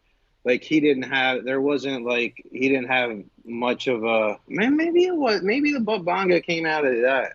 Like it was like, I don't know. My friends like stuck with it a little bit longer than I did into the 2000s. That's when the Whack Pack was really in full force. Like my friends went to Right. like the strip club and saw Beetlejuice and Hank the Beetlejuice. drunk angry dwarf, and Right. and that's Hansi? Was probably Hansi part of the when. crew then? Well, that's say I tried to ask Jackie. I mean, I recognize him. Like I do remember, like he was definitely when he first came on. I was like, oh shit, this guy. Because I also had a one of my best friends try to get into the whole stand-up gig. That's not a great avenue to ever like encourage people on. I mean, Stand up's Hansi's had hard. the Stand up's hard. experience, yeah, But you know, but if you want to do and it, if you want to do it, if you want to do it, you should definitely do it. Though I wouldn't like quit your job and make a until it gets to that point. You should not quit your job and go all in. Like it's something that yeah. you need to do while also doing something else. Well, it's funny because yeah, well, one of my friends like started leaning into like the hack type jokes, and I was actually getting into a fight on the social medias about Chappelle and how, I mean, the headline of whatever clickbait article talking about his latest special basically quoted him saying, "I love punching down." Hansi did mention that, and I thought that was the most important part, and that's what I was kind of like arguing with people about, and they just like, argue in circles to around when you like kind of like, well, I just said. I'm not sitting there saying that if you think his jokes are funny and that kind of stuff is great, whatever. But he said it himself. It's punching down. What does that mean? He's a bully. He's like, well, I guess I'm a bully then. I was like, all right. It's just like a weird argument, and it's just, I mean, and like, and the comment that got everybody else so upset is like, he's hacky, and everybody's like, oh, he's the greatest, and I was like, I agree. I thought he was at that period of time when he was doing the Chappelle show and all that. He was probably the funniest guy out there, and it's just, and the whole reason that I'm commenting is because it's sad. It's sad to see him go so hacky, and then for whatever Especially reason. knowing that he dropped it all to not be that guy in the mid 2000s. I know that, and that was neat. I mean, that was so interesting when he kind of like fell off, but I guess it was kind of anticlimactic when he came back. He needed to, he should have, I I don't mean, know. that's the thing. Like he's obviously talented. Like he doesn't need to do this. It's not like is some hack comedian. But maybe he doesn't have it anymore. Maybe he really doesn't have it anymore, and that's why he's doing this. Or somebody, yeah, he cares about or respects enough, like believes this crap. I mean, he does too. I don't know. I mean, because I mean, that's the other thing when I think about this kind of stuff is like just how actually kind of like segues into one of the things I wanted to talk about. My dad over Christmas, right? Yeah, apparently he's like a Biden Zionist. Like people just come up with these like craziest things. Yes, dude. So fucking we're at dinner and my dad is like he's easily impressionable, I guess. He like picks up on he leans liberal or like liberal from like the early 2000s when it was kind of more progressive. Like I feel like the term liberal, like back in the early 2000s when Sam was on the Air America, Oh when yeah, liberal was more liberal is closer to Yeah, progressive yeah. than It's what it's evolved or at least into that's what the now. word was being. Yeah, right. And now it's not liberal. Yeah, Is liberal, same not. thing. We're not liberals on this show. Of course, and that's kind of like what my dad has kind of like settled into. And he's telling me about one of these biopics of one of the fucking Israeli prime ministers, and like telling the history of Israel, like, and I try to like interject. I was like, "Are you talking about like at the Nakba, when they started, dispossessing all the. Yeah, he conceded that it's kind of questionable, the formation of Israel, but he skipped over the whole actual establishment of it to the wars in like the 8 Day War and all the kind of like the 70. I don't even know when they went on, when I don't know the history of like the Israeli That's colonial whatever, but what he was trying to like describe to me was, I don't know, it just sounded like so I mean, it was basically, it sounded like a Zionist, I'm a proud Zionist, I don't have to be a Jew to be a Zionist. And I mean, I got to the point where I was just like, well, I mean, I you can't really get a word in edgewise when he's on a roll. So I just got to a point where I said something to him that he said, well, I'm I guess, and my wife corrected me afterwards, but what I heard was he goes, well, I'm anti-Palestinian and you're anti-Semitic. And I was like, What? whoa. And apparently, like, I didn't like hear or say anything after that. I kind of like got up and walked out. My wife was like, well, he did say that he's like, according to the media or whatever, like the things that I was kind of saying, I'm saying all these crazy, pro-Palestine kind of things, because I just kept trying to bring the conversation back to like the treatment of Palestine and like the apartheid and us funding, the constant bombings. And it just kind of reminds me of, and I kind of went off my chain of where we came from. Oh, the Howard's, just like how emotionally attached people get to like certain ideas that they get, where like the conversation that we had was described as just like yelling at each other, but it was like I barely said anything, and I was trying to hear what he was saying, but it's just like people's minds just shut off at a certain point. You know what I mean? And like the conversation just kind of I don't know exactly the point that I was trying to make, but it's just like, it's just so funny how easily we can get like attached to just these bad ideas. I mean, I'll be honest. Like, I'm not saying this is. I mean, maybe it is based on what you said, but I don't want to. I'll be honest though. A lot of the rhetoric you hear, that's anti-Palestinian. I mean, it's very racist. Honestly, it basically comes down to the same sort of early 2000s in the U.S. post 9/11 world, where every Arab was a terrorist, every Muslim deserves to die based on them being Muslim, and 9/11 happening. We're reliving that. Obviously, it's not as bad here because the October 7th attack was not here. But the rhetoric you're hearing is like, no, it is the exact same that's thing. The exact point. You brought me to exactly where I was trying to go with him. And because even like if you listen to like a lot of these like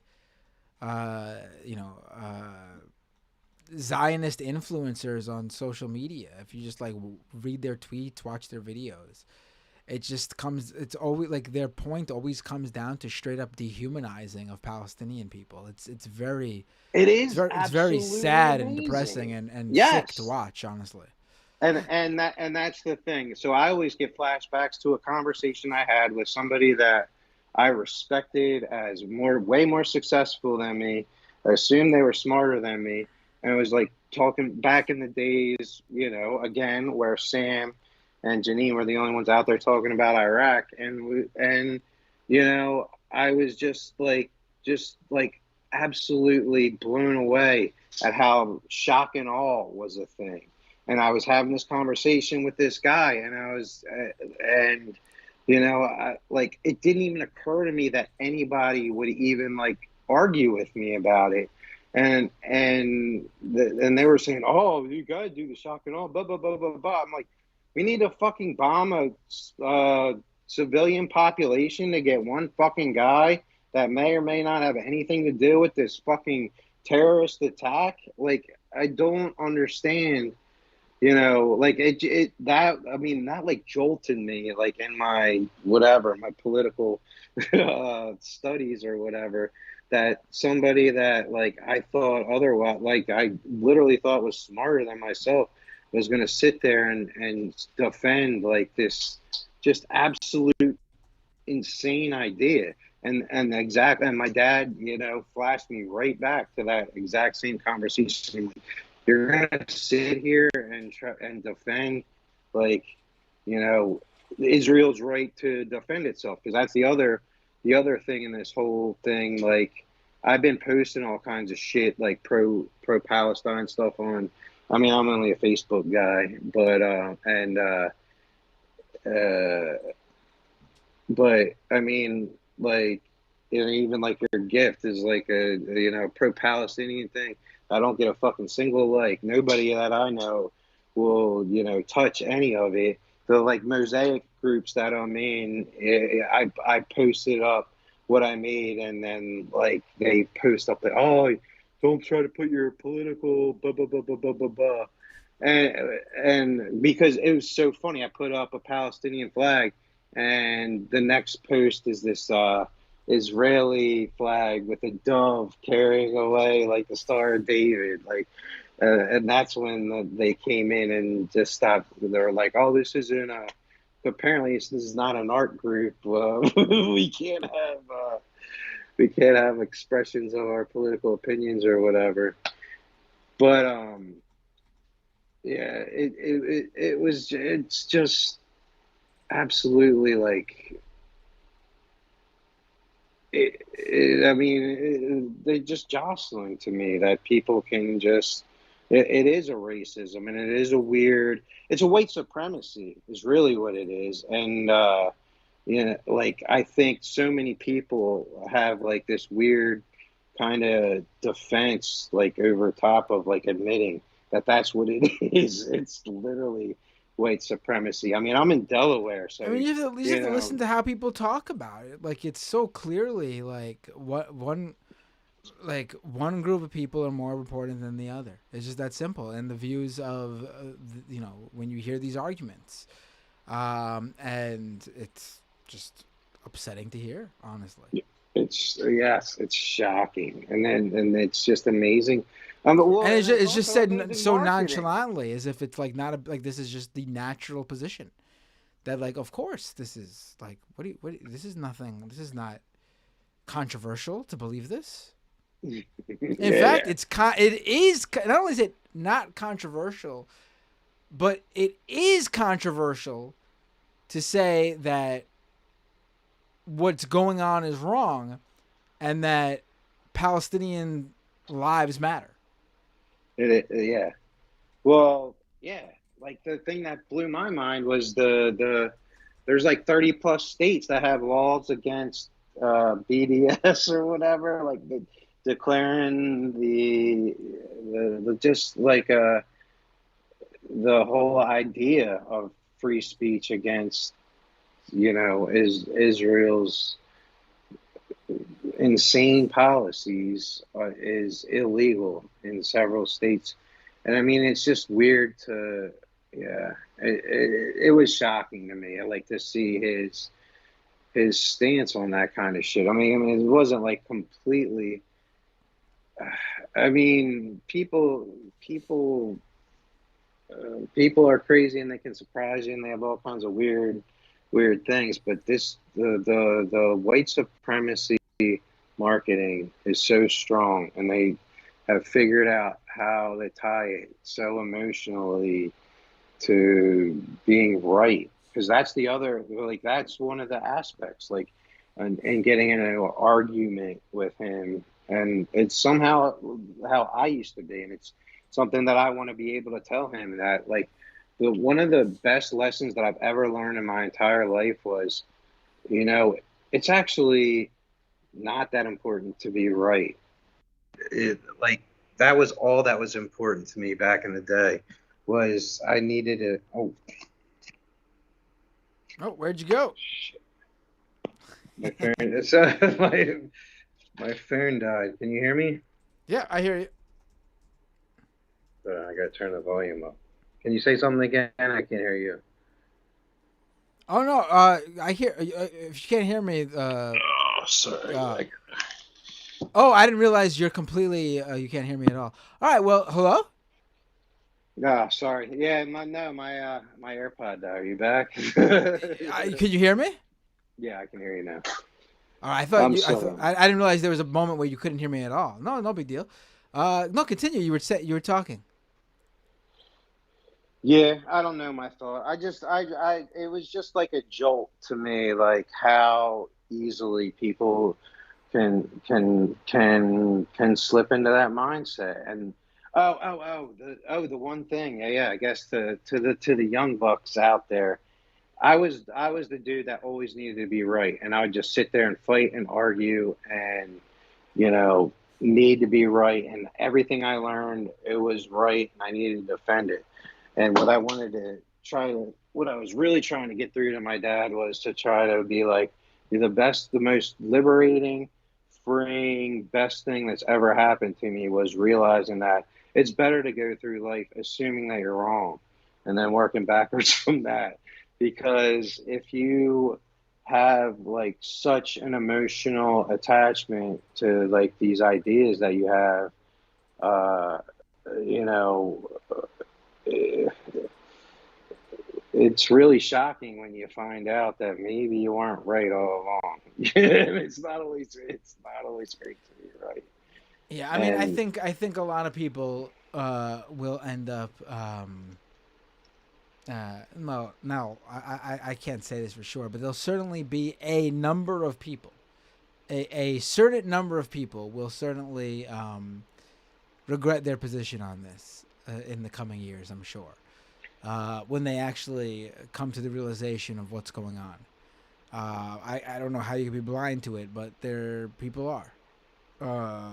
Well, And yeah, no, you're right. And when you were talking with the previous caller about Biden and like talking about like how it's not Biden, it's the Democratic Party, the two party system or whatever. Like the fact that they would have that they put him up, you know, against the like they're as anti-democrat. The Democratic Party is as anti-democracy as the Republican Party. It's absolutely insane.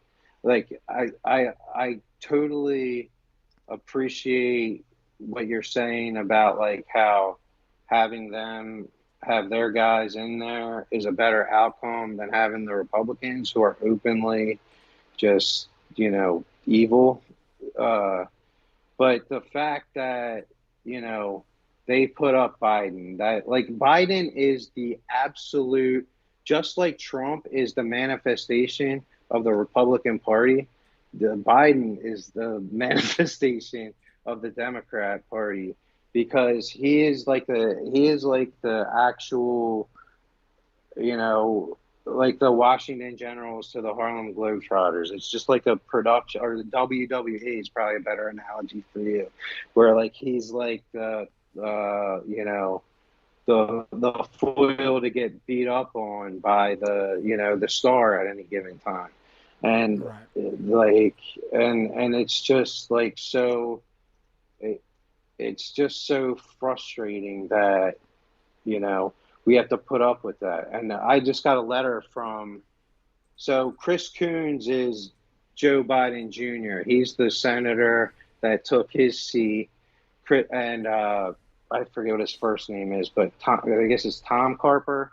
He's a million years old, and he's probably been a senator longer than even Biden has. Like they've been the senators in Delaware for years, and Delaware usually the national politics actually they always have been Democrats, but they're the most Republican of Democrats that you're ever going to get.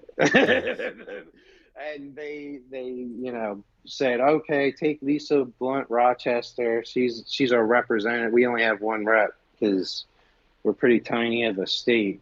And Carper put his faith in her, and I guess she's great. The only thing I know about her is she told some of those crazy, like I think it was even Jim Jordan and some of the MAGA guys to put their fucking masks on in the in the rotunda when the Capitol riots were going down. That's the only thing I know about her. And also she's a Delaware Democrat, which means she's a Republican. So it'll be interesting. Maybe I'll run for her seat. We need some fresh blood in Delaware. No, for real. People should run. If anything, just to put some fear in the hearts of these people that their positions aren't safe, even if they do end up winning.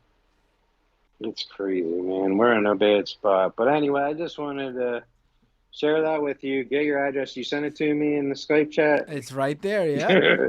All right, I'll get to send you. I'm in the middle of a move. I want to get that out of my house.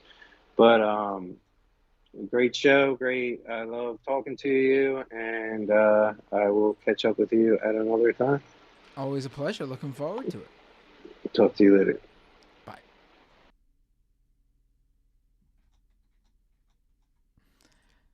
All right. Oh, I forgot to say Happy New Year. All right, folks. We'll take maybe one more call.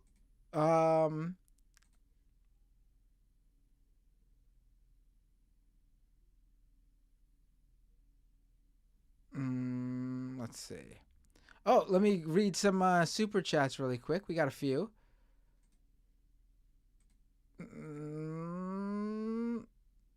Okay, now let me take the calls, and then I'll get to the super chats.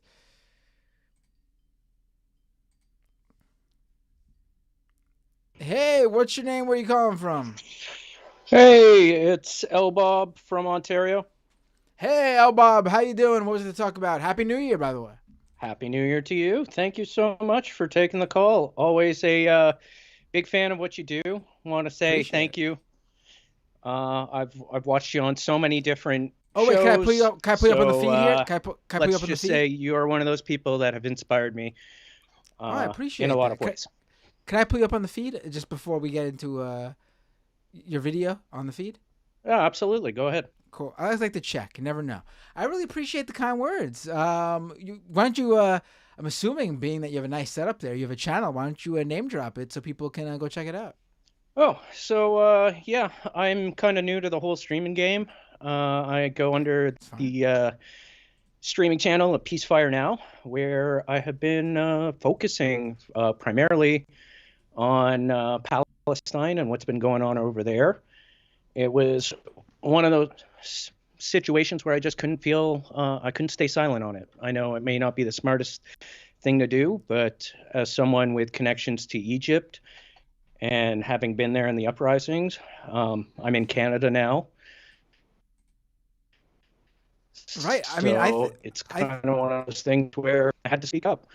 I mean, I think obviously, I do think a lot of people feel exactly the same way you felt, and I do think that it is more acceptable to talk about it than ever before. And by talking about it, I mean be extremely supportive of the Palestinian people. I mean, it's always rubbed me so wrong, and it's so bizarre to me how, like, it's like the one issue, like the only issue that, like, it was controversial to have this sort of opinion on a whole group of an entire people, just believing that they should exist and have a place where a country called Palestine. I mean, so much so that like there's a term. I remember in the early 2010s, I should say, Michael Brooks and I were writing an article. It wasn't picked up for anywhere. You could imagine why, but like we wrote an entire article about progressives accept Palestine. Like it was such a thing that there was a term for it. That like you could be progressive on every single issue, but when it comes to Palestine, all of a sudden it's like, no, Zionist. It was very bizarre. Oh, It is very bizarre, I should say. You know, the difference from that time to this time, I think for me, is, you know, as someone who had to live in North America post 9/11 and deal with that, you know, all of the craziness that came with being, you know, born in Canada, but having that Egyptian blood. And, you know, I've tried to live in both places, never really felt like I belonged in either. You know, in Canada, always told to go home, even though I was born in Canada. And then when I'm in Egypt, I'm just not Egyptian enough. So, you know, it's tough. But the difference between back then and now is I feel that there is more solidarity for Palestine than there ever has been in my lifetime. And I try, you know, despite how horrible the situation is right now, despite all the senseless killing, I try to hang, you know, my hat on that hope where, you know, if there's this much solidarity, hopefully when everything is said and done, maybe there will be more of a push for a lasting peace. You know, I know it's hopeful thinking. However, having lived my whole life knowing that, you know, we just can't talk about this without having repercussions, it's encouraging, even if it feels really defeating at the moment. You know what I mean? Right. No, it shows that there is a trajectory going in the correct direction. People, you know, especially, you know, young people are going to make sure that this is, you know, what we've seen in the decades prior is not going to be the same sort of dynamic we see going forward. Like this moment right now is the most support that Israel will have on this going forward. They will never have this much support ever again. Yeah, I guess I have a question for you. I mean, like, I know obviously it's not something that we'll be able to properly answer in the time allotted. But, you know, I've been seeing a lot of leftist streamers that believe that the only solution is a one-state solution. Now, I'm of the mindset where, you know, I'd love for a one-state solution to be the solution there, but I don't think magically we're going to see extremists on both sides just disappear, especially when there's so many extremists in control of cabinets and stuff like that. Right. And, you know, I feel like if we wait for a one-state solution, there will be no peace anytime soon. I think a two-state ends up being that step we need where we start establishing trust, where after that, then we can push for it. But I don't know. You tell me your thoughts. I don't care what solution comes, right? As long as there's peace. No, I think that's a great point. And I've brought this up myself on the majority report, not like specifically, but like when just, you know, when a solution has come up, you know, that I've brought up that, like, you know, we need to keep all the options open, because when it comes down to it, like, who are we, you, I, anyone here in North America, to basically say like what the answer should be? It needs to come down to what the people there want, what the Palestinians want, what the people of Israel want. Obviously, in this situation, no one will probably get everything they want. I am of the belief that, like you said, a one-state solution is this sort of perfect, answer, but we might not get that, and who knows if that might not be, we have to look at the polling and stuff, but that might not be what the people in Gaza and the West Bank even want. Sorry. So, I think a two-state solution is acceptable as well. If that's what the people who are most directly affected want. I do think, though, that whatever it is going to be it, which is why they are obviously holding out for something. Over the past 75 years, they've held out for something that good, because there will be no, I don't think, whatever it is, that's it. When a two-state solution happens, for example, in the scenario you said, there won't be a first step. That will be the step. That will be the last step. I don't think there will be any further movement on that.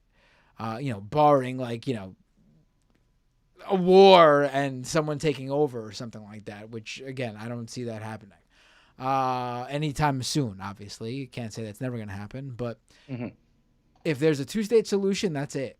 What Palestine, what the Palestinians get as Palestine, that's it. There's going to be no further steps. And I mean, I can appreciate that. I think that the caveat I put on that is just whatever will come and whatever the solution is, that is. I don't think that happens under Benjamin Netanyahu, right? And from day one of this crisis, I've been saying there's only two ways we start seeing a ceasefire and a peace.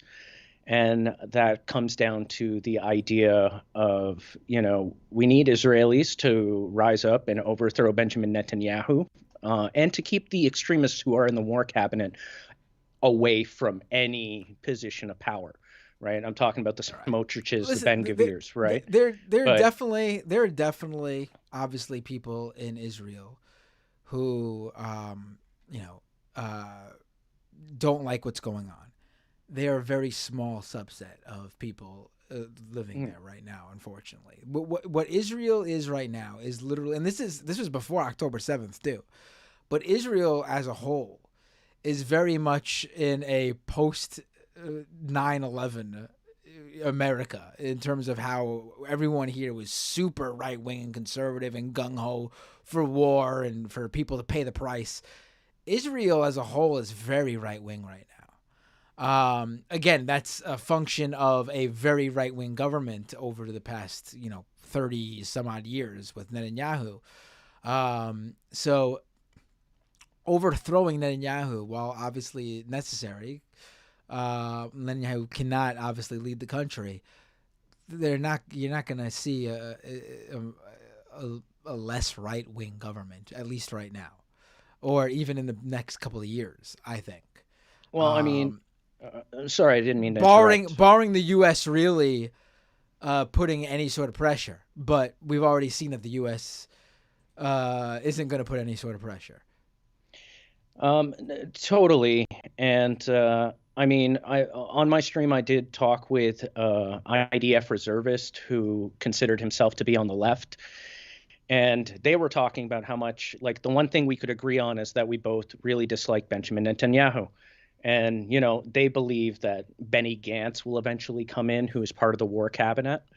I would prefer maybe a Yair Lapid, but like I said, all of the candidates there are really on the right side. So it's just, we're talking about how extreme it can get, right? And when you talk about people like Ben-Gvir and Smotrich, they don't hide their intentions. They want to ethnically cleanse the land. They want to take the land back, or they want to take the land.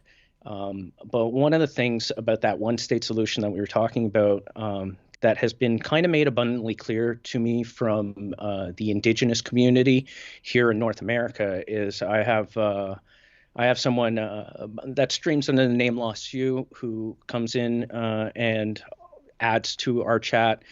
And he says, well, look at what we are living in Canada. This is what a one-state solution looks like, right? Where they feel like they still don't have the control of the land. They still want their land back, and they can't get that. And so that's one of those fears I have, where it's like if we magically go to one state solution, it's the extremists are still going to be there. The Palestinians are not going to have any power. We're just not going to see the oppression that they're living under once again, because one state solution in that specific area would put the Arab population in the majority. So I don't think the dynamic is quite the same. But who's in control of the mechanism, right? Yes, there are more. But you see it in America. A one-state solution wouldn't be possible without everyone being treated equal under the law. We couldn't have there wouldn't be a one-state solution with continued apartheid. That's just not the scenario that would occur. Mm-hmm. Because then that would be the same exact thing that we have right now. There wouldn't be a one-state solution. There would be the continuation of what's happening right now. So when people say one state solution, they do the added part is that everyone is equal and has equal rights under the law and would get a vote. And the reason why Israel doesn't want a one state solution is because they know the Arab population in the area in totality outnumber the number of Israelis and that they would lose. That's why they don't want a one-state solution. That's fair. There was one last thing I did want to bring up with you, kind of from my experience of being in Egypt in the uprising that removed the Muslim Brotherhood. After we did that, after we removed the Muslim Brotherhood, and the president did declare them a terrorist group. America's response was to start cutting some of the funding that was going to Egypt because they were upset that we didn't let democracy play itself out, that, there was a popular coup to remove the Muslim Brotherhood. But Egypt was just afraid that it would go in, a direction like Iran or having Hamas in power, like they have control in Gaza. And so upon that removal, the funding basically got cut. And in fact, if you were to think back to just this year, you had Bob Menendez, who got in a lot of trouble for, taking some gold bars from Egypt. And all of that was to try to resume some of that aid that had been blocked. Now, conversely, when we see Israel and, they condemn Hamas as a terrorist group, they don't have their funding cut. They get more, right? So it's kind of one of those things where, there's no shortage of examples of the hypocrisy that we've been seeing on this.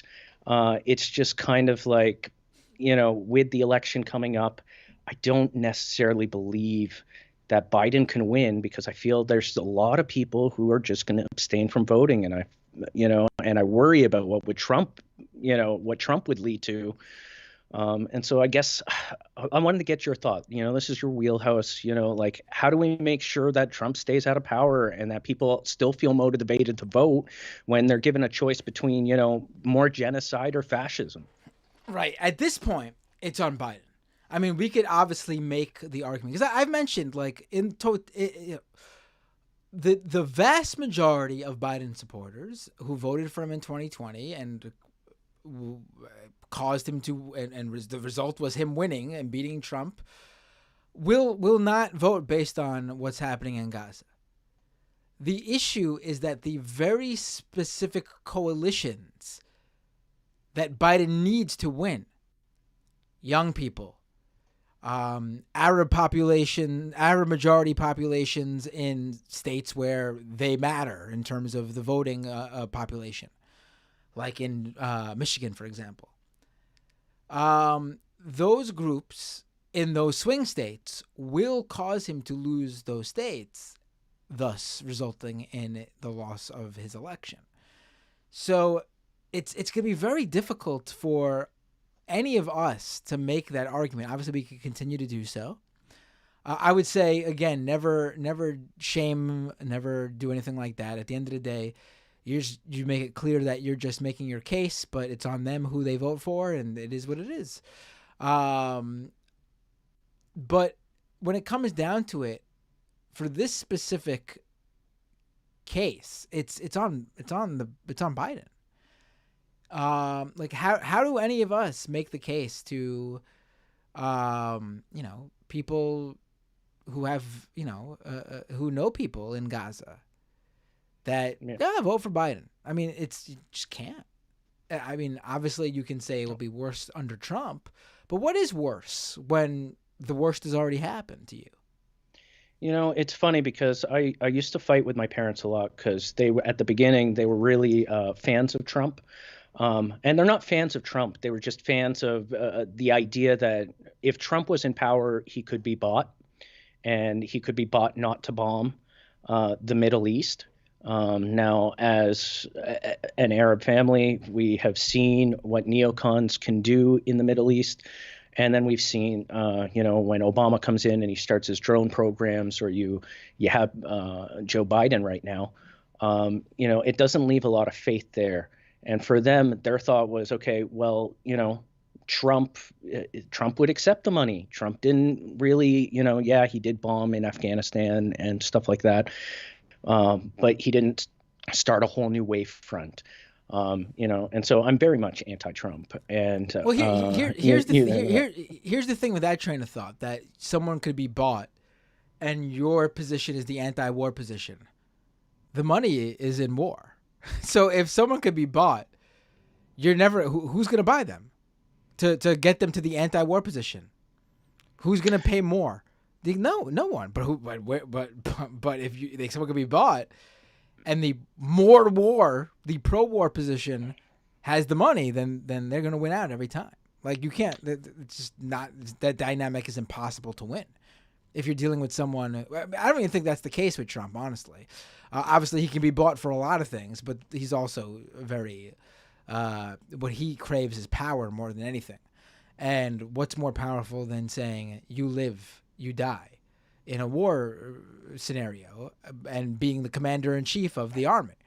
But yeah, I think that train of thought is wrong-headed when you're the position that has less money, based on the fact that war is about profit. Oh, I don't disagree with you. This is just what my parents were saying, and I was telling them the same thing you're saying now. Right. I was like, you're wrong. Trump is just bad on all levels. There's nothing positive about, Trump in power. But, then Joe Biden comes in, and then this happens, and then they're sitting there being like, see, we told you. I mean, like, we now know that Trump is really bad. But ultimately, Biden's not any better. Look at what's happening, right? And I just don't know what it'll take before we realize that there's something wrong with the system if these are the two best candidates that, America can come up with. And I guess the question is there anything that can be done to maybe find a different candidate for Biden? I know they're trying to remove Trump off the ballots. It's not happening. But is Trump it a point of no return? Trump won't be taken off any ballots, or if he is, at the end of the day, it won't be enough to matter. And Biden will be the Democratic nominee. It's January 2024. Primaries begin in a few weeks. It's done. It's over. These are our candidates. Unless Nikki Haley or Ron DeSantis pull off the impossible, it's Trump Biden part deux. Now, one of the things I'm worried about is because it'll be an election year, there'll be a lot of attention taken away from what's going on in Palestine. Well, I don't think so, based on how integral it is to how Biden's doing in the election polling. But what will be different this time around is the third-party candidates. We'll have a lot more than we did in 2020. We'll have candidates who have a lot more drawing power, RFK, for example. Same with Cornel West, and I believe Jill Stein is running under the Green Party. I don't know who the Libertarian Party nominee is, but they'll have a Libertarian Party nominee as well, obviously. And, I really thought RFK would pull mostly from Trump. And I think prior to October 7th, that would have been the case. But right now, in the polling, it seems like he pulls from Biden because he gets people who are just looking for an alternative to Biden. Yeah. Yeah, I guess the silver lining is I'm glad that Pudding Fingers will be completely out of the running. But yeah, I don't know. Well, it's what I call DeSantis, but ultimately, yeah, I wish there would be more. I do think Ron DeSantis might be done for good. Yeah, I think that's it. Don't quote me on that. You know, we'll see how MAGA feels at the end of this election season, if they feel like Ron DeSantis hurt Trump enough or whatever, if they even care enough to even point the blame to him for that or whatever. But him running up against Trump was the worst possible thing he could have done. If the boy was patient, he would have waited till 2028, and he would have been undoubtedly the sure thing Republican nominee. They would have. Trump would have easily bestowed the passing of the torch to him as a thank you as well for not running in 2024. But that didn't happen. He ran. He got blown out right from the get-go. He couldn't recover. He's a terrible candidate. And I think that ship has sailed for Ron DeSantis. I think so too, and I'm glad that that's the case as well, right? Right. But yeah, I want this year to start off on a hopeful note, right? But the way I see it, the way the year's shaping with the election, with all the wars happening right now, it's a scary, strange time to be alive, right? And yeah, it's bizarre because I don't see what the I don't see what the trajectory is, like where we're going to be in the near future. I could imagine the scenario many years down the line. We have the Democrats, hopefully if they remain winning elections, we have the squad to take up. Hopefully we'll get some squad senators and some squad presidential candidates. I would love to see eventually the AOCs run for president. And I think they would actually have a chance to win decades from now, 20, 30 years down the line. And they're young, and they would only be 50, 60 years old. But in terms of the next 10, 15 years, I got no fucking clue. That's the weird thing. Well, I mean, obviously it's so difficult to try to predict what's going to happen in the future. But seeing as though this is the new year, Mr. Bender, is there something that you are looking forward to this year that, we can try to end this on a more positive note? Because obviously we're not going to make the world problems go away, but it is always great to be able to have those conversations. I think they're super important. It's one of the reasons I really appreciate what you do, because you give that opportunity for people to talk with you. And, I'd be lying if I didn't say you were one of those people that helped inspire me to speak up here on Twitch. So thank you. Oh, I really appreciate that. No, really, it means a lot to me. In terms of what I'm looking forward to, or I hope everyone just, in terms of realistically, I think everyone could just hope for everyone to be healthy and everyone take care of ourselves and each other. I wish I could be more specific and be like, oh, this is going to happen, or I hope this specific. I really have no clue. In terms of personally for me, I made the joke before about it'd be nice to, win the lottery, have $1 million. Yeah, that would be nice. Buy a house. Those would all be nice things. I don't know that's going to happen.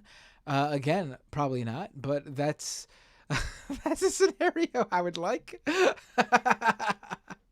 Well, I like to think that between winning the lottery or ending money, I would be on the side of I just wish we could end money, because I think that's kind of our root of our problems. Honestly, think winning the lotto more realistic at this point. Your odds of winning the lotto, I think, are much better. I'd buy if the odds are slightly in your favor there, for sure. If you were making a bet on that, you would buy that lotto ticket. Are you still making music? Do you have a band that you're touring around this year? Is that something I can look forward to?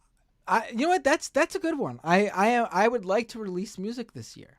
I started getting a little bit back into it last year.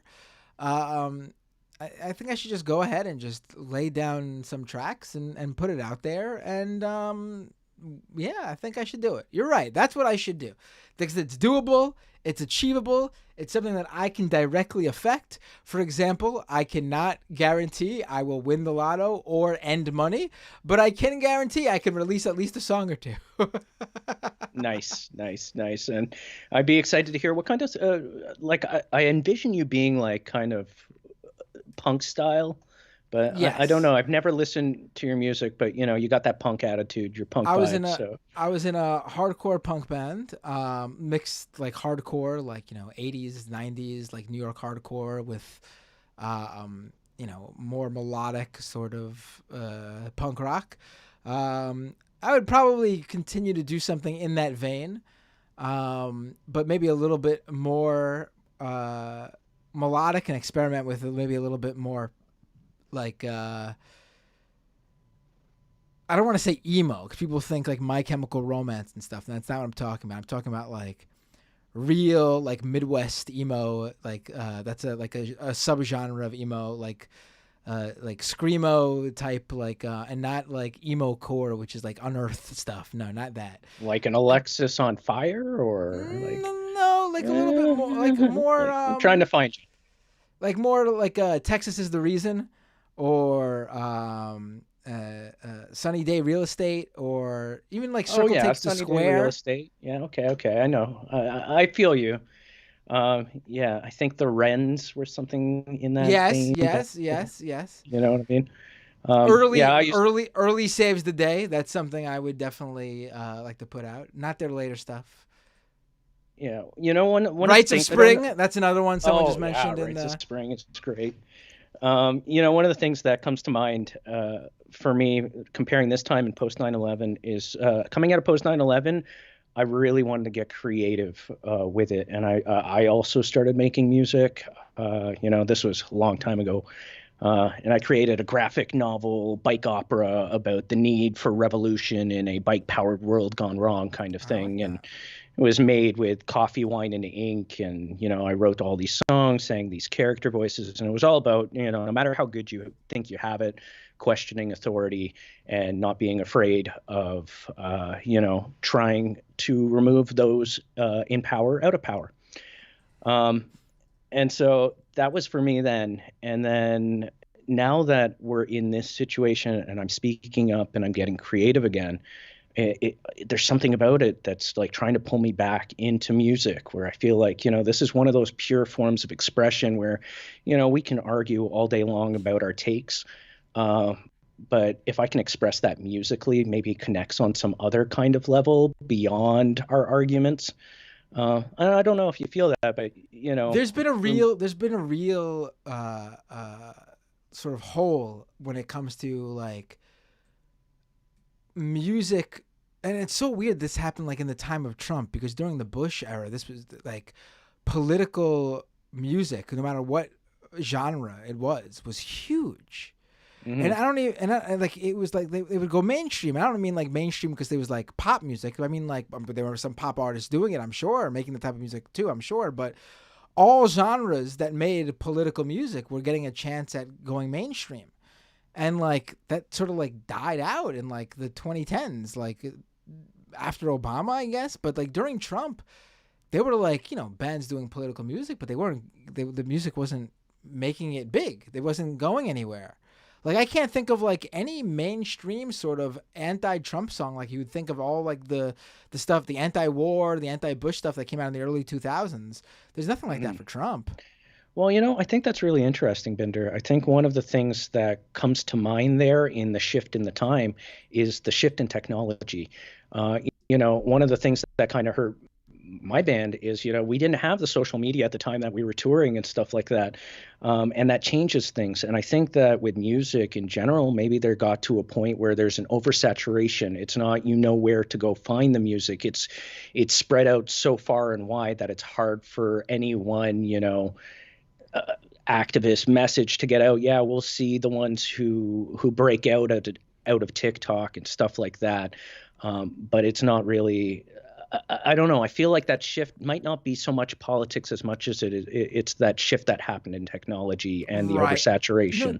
That's a good point. And I think to add to that too, I think part of it is those artists who are making that type of music aren't utilizing those outlets to the best of their abilities, like the pop artists who are just making like dance songs and like songs about partying are able to do. And I mean, there's certainly an opening for it.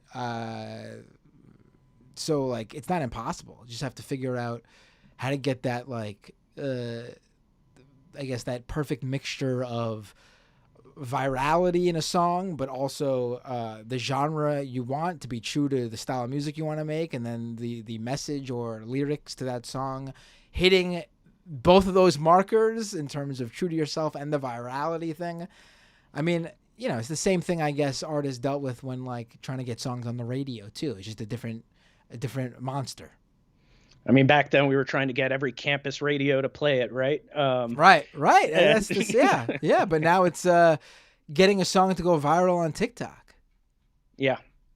Like all you need is a good 10-second hook that people want to use in their videos, right? And that's the job right now. That's how you get heard, I guess. But I think that's really interesting, and I think you made some really good points on top of that. I guess I hope that you'll create some music as well, and you start changing or starting a new trend there, bring it back. What was your band, by the way? Did you have stuff online? Let me put it this way: we're repackaging things right now. Actually, maybe you can help me with this, because I'm struggling with the idea that if I share this stuff, I will dox myself. And there are band members who, they're not streamers, or they don't understand the streaming world at all. And so I worry about, okay, well, if I share this project, I'm not just doxing myself, but I'm also, doxing people I care about. I mean, you could just go under an artist name altogether, and don't have to put your real name on anything. Yeah. And so I think one of the things I'm doing is I've been reaching out with the band. We're repackaging some things because, we came to the realization there's so many more tools now, and it's kind of, as we're getting older and we want to look back at our lives, we don't have these things properly documented. So there's been a push in the last, month or so to see what we can find from old band recordings and mastering some studio recordings and stuff like that. And when that happens, I'll definitely tell you all about it. I know that if you want to see kind of what I'm talking about, when I stream every now and then, when it applies, I'll find a track from the graphic novel opera that applies to something we're seeing today, and I'll weave it in and be like, this is kind of the same thing that kind of inspired this song for me. And, I want to encourage people to create more art out there, right? We need more love. We need to start, stemming the tide on all this hate we see online. And if we're able, for the viewers, whether, don't go into making music because you think there's money in it, but never hesitate to start creating art, because for me, it turned into the best therapy I could ask for, right? Wait, are you telling me there's not money in being a musician? What? Yeah, no, definitely stick to comedy if you're going for the money. No, I'm kidding. Right, yes, yeah. Those are listen, everyone knows that if you want to get rich quick, you become an entertainer. It's an actor, a musician, a filmmaker, a comedian. Those are the clear ways to fame and fortune, just like that. Everyone get right on that. Well, I will say this. The odds might be better than winning the lottery. Is that possible? There you go. Right. And so that means they must be even better than ending money.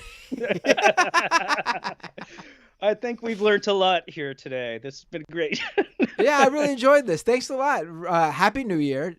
Definitely please call back in anytime. It was a pleasure. And let the people know where they can find you online again. Drop your stream. I'm Peacefire now. I've been streaming on Mondays. I'm going to start streaming more often and updating my schedule. Shout out to the wonderful Mod God Fabuli, who helps make the channel work. So, I'm learning things, but, every time I watch you, there's something I take away from what you have to say. and the way you conduct yourself in stream. So thank you for being, awesome and that inspiration for many. I really appreciate it. I'm glad this little show here has done something good in the world. There you go. Have a great night and Happy New Year. Yeah, you too. Peace. Happy New Year. All right, folks. I think it's part of. All right, let me take this probably last call. We're gonna be quick though, okay? We're gonna be quick. Because I was gonna end it, but it's the first show of the new year, and I want. Michel, the president of what's left of Argentina. Oh, this is great! I'm glad I took it. Hello, how you doing? Fantastic. As things go bad, I feel good. So give me an update with first of all, Happy New Year and congratulations. Yes, Javier, I'm selling the calendar too. Javier, Malay, everyone. Malay. How do you say your last name? How do you say your last name again? Michel. Javier Michel. Okay. Is this a commie bastard? Yes. Matt Binder. It is the commie bastard Matt Binder. Yes, that's. Well, I mean, I think haven't everyone's a pronounced commie in your ideology. eyes, right? No, not my dogs. Oh, right. Okay. You're a big fan of your dogs. I remember that. And not So, my listen, cabinet. They're useful idiots. So you're the president of Argentina now. I've heard, congratulations. I've heard that, formerly known as Argentina. Now it's going to be called clearance sale. Oh. Is that right? 50% off. Oh, okay. All right. Yes, I had a former friend who I used to write books with. They were coloring books about economy. And he says that I'm going to be a failure and I'm going to leave soon. They're going to throw me out. But he's trying to say that I am asking for much too much demand, much too much of the country, but that I need to demand even more. Imagine that. You need to demand even more. Yes, I only say 5%. Aren't you? He says aren't 8%. you already taking Yes, everything I'm trying from to the sell. people? I'm trying to sell children's dreams now. Oh, try to. Who's the top bidder for the Argentinian children's dreams? So far, Elon Musk, the friend. He's going to use it. He's going to use it to power his latest enterprise. It's cheaper than lithium, especially if I'm selling it. Right. It's also something that he doesn't have from his own children. He doesn't know that their dreams and aspirations and hopes are. So he's gotta use other children. It's compensation. That's why it's supply and demand. I'm teaching you all, commie bastards, economy now. You really like that term, commie bastards. I also like boludo. What does that mean? Chat. Hello, my hated chat. Hello, everybody in the internet. What does boludo mean? That's like it's a special Argentinian term. You Americans use it to say like stupid people, like dum-dums, like you like to say. Oh, okay. Among you commie bastards on the left. Even though there's a certain Chilean that thinks you aren't left enough. I'll get to him soon. Oh, right. So I gotta ask, how do you feel about these protests that have been spreading all across, against you, I should say? They're ungrateful and they don't exist. I pretend they don't exist. I close my eyes and suddenly they vanish. Oh, so wait, they're both ungrateful and they don't exist? How is that possible? Wishful thinking. That's the basis of my economy. So what are your? I've had people ask me all episode what my hopes for 2020. What my hopes for 2024 okay. are. So what are the hopes for your 2024? To convert Argentina into a shopping mall. And Really? yes, and to have everyone pronounce my last name correctly. I don't know why. Why do you spell it that way? It's these crazy things. Nobody can understand Argentina well. I got it. Yes, not even that bastard Chilean that calls sometimes. So what are your hopes for 2024? I think what I want is to basically have everybody subsist on a spoonful of sugar Okay. in order to bring the budget down and without taxes. Imagine that. So how to build an economy without taxes?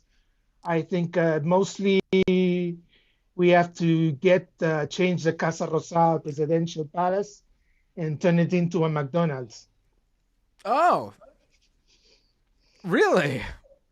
Yes. Interesting. And I think everybody has to walk instead of using public transportation. Well, especially in the gas. That could be a health. Without shoes, because shoes are too expensive. Okay. All right. Those are certainly things that you want to happen in 2024. I'm cutting off all the all the specific public grants and all of that. So everybody will have to make music by singing or by banging sticks against a can. Oh. And might create a new genre. Austerity industrial, I call it. Oh, I like that. I was going to say, I think that genre was already made in, remember the cartoon, well, maybe they didn't have this in Argentina, but there was a Nickelodeon cartoon called Doug back in the 90s. Yes, where, I admire banging the on American the trash capitalism. can. But I have no time for cartoons. I am the cartoon. Dude, that's not that's derogatory towards yourself, but okay. No, because it's like Superman or Batman. I'm my own superhero. Okay. Yes. Positive thinking, positive reinforcement. That is important for my economy. That's the first law of Miget economics. And everything is possible. You also heard about the Maccabi games in Argentina. Or you commie bastards don't have news over there. It's like the Olympics, but only for Jews. Wait, what? Say this again? The Maccabi games. What is that? What kind of Jew are you? You don't know about that. What? I don't know what you're talking about. Yes, they celebrated the Maccabi games this year in Buenos Aires, and I was like the invited guest. I honestly am not familiar with the Maccabi. But they kept me in a special. They kept me in a special place because I couldn't kiss anyone. I'm not a very good. I guess I'm not a very good Jew. Yes. You're Jewish now, right? You're Jewish now, right? In my heart, I'm capitalist, and that's why. Didn't you convert? I swear I saw something about you. I swear I saw you were interested in converting. There is only one God, the dollar. Okay. All right. Javier. Yes, how do you say your last name again? Miche. Javier Miche, president of Argentina. Yes, I'm very busy. Everyone. I have more destruction to do. This was fantastic. I hope you call in again. Well, not what you're doing. What you're doing is not fantastic. New Year's chat, all you commie bastards.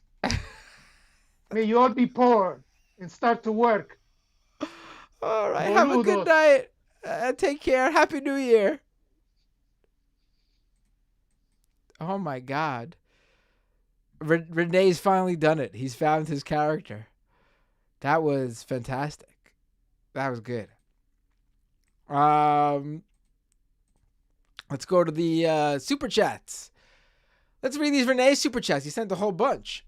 After calling in, he's also got a bunch of super chats. Again, Renee with his classic no context for some of these, so they were sent throughout the episode. Let me read these super chats. Renee says, I hate being right if people will suffer. Shout out to Claudia Bolin on YouTube. A society reaches a point of toxicity for fascists. Good Friday Accords. Nobody's mentioned the Moss icon, and I'll let Leibach know Sizek snort. Sizek snort. All right, that's certainly a 1, 2, 3, 4, 5, 6 super chats from Renee. Thank you, Renee. Rachel with a super chat. Miss seeing the Joe Pesci Yule log on Christmas. I know. I'm so sorry. I really was not feeling good right before Christmas, and I just couldn't get it together in time. The Joe Pesci Yule log will hopefully be back next year. Or this year. It's Christmas 2024. I'm sorry. Maybe I'll even run it longer. Maybe I'll set up another computer and just have it run for like weeks in advance. Get everyone in the holiday spirit earlier than usual. Maybe we'll try that. But yes, I did miss the Joe Pesci Yule log this Christmas. The annual tradition. I'm so sorry. It'll be back next year. This year. Phil B with a super chat. Is this goddamn thing working? This technology frightens me. You did send a super chat. Thank you, Phil B. Mariah with a super chat. Everyone's sick in the Mariah household too, Maddie, so take care of yourself. Thank you so much, Mariah. And I hope you and your family doing well and get better. Over on Twitch, Caspa1103 resubscribed for 1 month at tier 1. Subscriber for 5 months. You rule, Matt. Thank you, Caspa. You rule. Amuse Mob resubscribed with Prime. Subscriber for 17 months. Thank you so much. Happy New Year, you filthy animals. Caspa also gave out one community gift sub. And Ponderosa Pine resubscribed for 1 month at tier 1.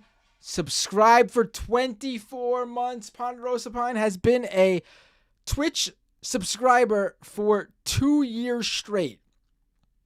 New year, new emote, says Ponderosa Pine. Thank you so much. Obviously, being that there was no, we missed a few streams over the past couple weeks.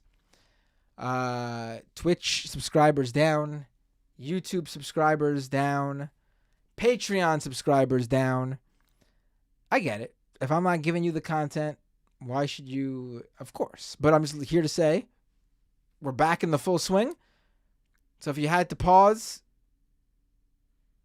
your subscriptions, save a few bucks for the holidays, totally get it. But if you have the extra money to come back, please do so. Twitch.tv/MattBinder. And first of all, for that one, if you're an Amazon Prime subscriber, you get a free Twitch Prime subscription every month that you have to manually give your favorite creator every month. It costs you nothing extra. By not using it, you let Jeff Bezos keep more of your money that you pay him for Amazon Prime.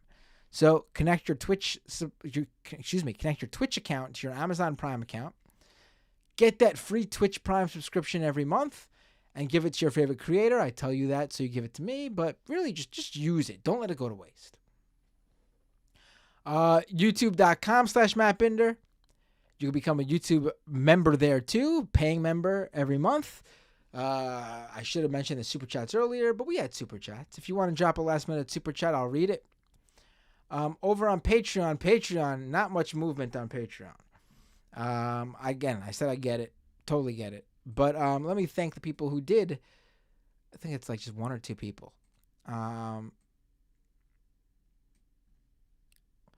Thank you to Ben S. and Omni. Thank you so much for being for joining the Patreon at patreon.com/MattBinder. Once again, your support helps grow this show. Your support on any of those 3 channels, YouTube, Twitch, or Patreon, greatly appreciated. As always, doomedcast.com for the podcast version of this show. Scam Economy for the podcast version of Scam Economy. I'll be doing more Scam Economy episodes as the year rolls on. I'll be at CES next week. So there will not be a live show next week because I'll be at CES. I'll think of something. Maybe a Twitter space. Something I could do from the hotel room maybe. I'll be writing articles. I'll be doing interviews. I'll be there busy. I think I'll be doing a live stream for Mashable as well. So that could be something. I'll be on the CES floor doing that. And then, of course, the following week I'll be doing, when I am back from Vegas, I'll be doing the CES episode of this show. It's very interesting. I really enjoyed last year's CES episode. Linda Yaccarino is going to be at CES this year. I'm trying to get access to her panel. That could be interesting. So I'll let you know. Santa Cliff says, I never got my scam sticker. I'm really behind on a lot of things. I did send them to a number of people, but there are definitely people who did not get them because I just did not finish getting through everybody. I'm gonna fix everything. And I'm gonna get you lots of stickers. You're not gonna get one sticker. I'm gonna give you like a slew of stickers. So you could do whatever you want with them, like 5 or 6 stickers or something. So I will. If you haven't gotten your sticker yet, you will get them. I'm gonna go back through the list, make sure I send out extra stickers to people who haven't received them yet. I'm gonna have to end up bringing on help to get me through to help grow this show. I'm gonna need to spend my own money. My goal of getting this show to a point financially where it was able to hire people was close, but then we fell behind. But I think I need to bring people on now, or at least one person on now, so we could get back to that point. And I think the newsletter will help, honestly. I think there's an entire audience of mine, mostly the social media audience, who just don't watch streams or videos, but they read articles, they read email, newsletters. And I think that'll be another avenue to get us back on track. All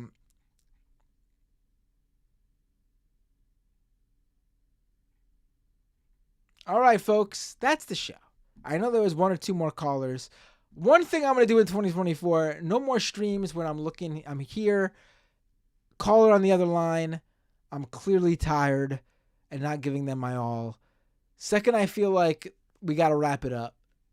Maybe I'll do one last call, like a quick one like that Renee one, which was great. And then that'll be that. Because I don't like doing those shows where there are calls where I feel like I'm not giving my 100%, and I don't want to do that anymore. Even if it means ending the show 30 minutes, an hour earlier than usual. No more 4-hour marathons, just 3-hour marathons, 2.5-hour marathons. All right, folks. That is the show. I will see you all next time on Doom. Oh, and Leftist Mafia is back Thursday, obviously. I'll be a little late to that episode, just like 15, 20 minutes late. I have to tell them they'll start without me because my son has a later basketball practice than usual this week, so I got to take him to that. And also I'll be on the Majority Report as usual. First Thursday, Emma Majority Report of the year. Of the year with Emma Vigland and Brandon Sutton and Matt Leck and Bradley. So that'll be fun as well. Oh, who should I rate on Twitch? I didn't have many people watching me on Twitch today, but still doesn't make sense to not use a raid, right? Who should I rate on Twitch?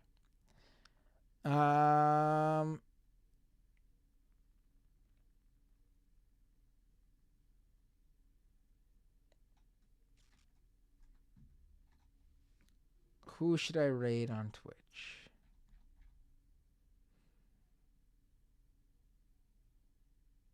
Yeah, USA hole's on. Let me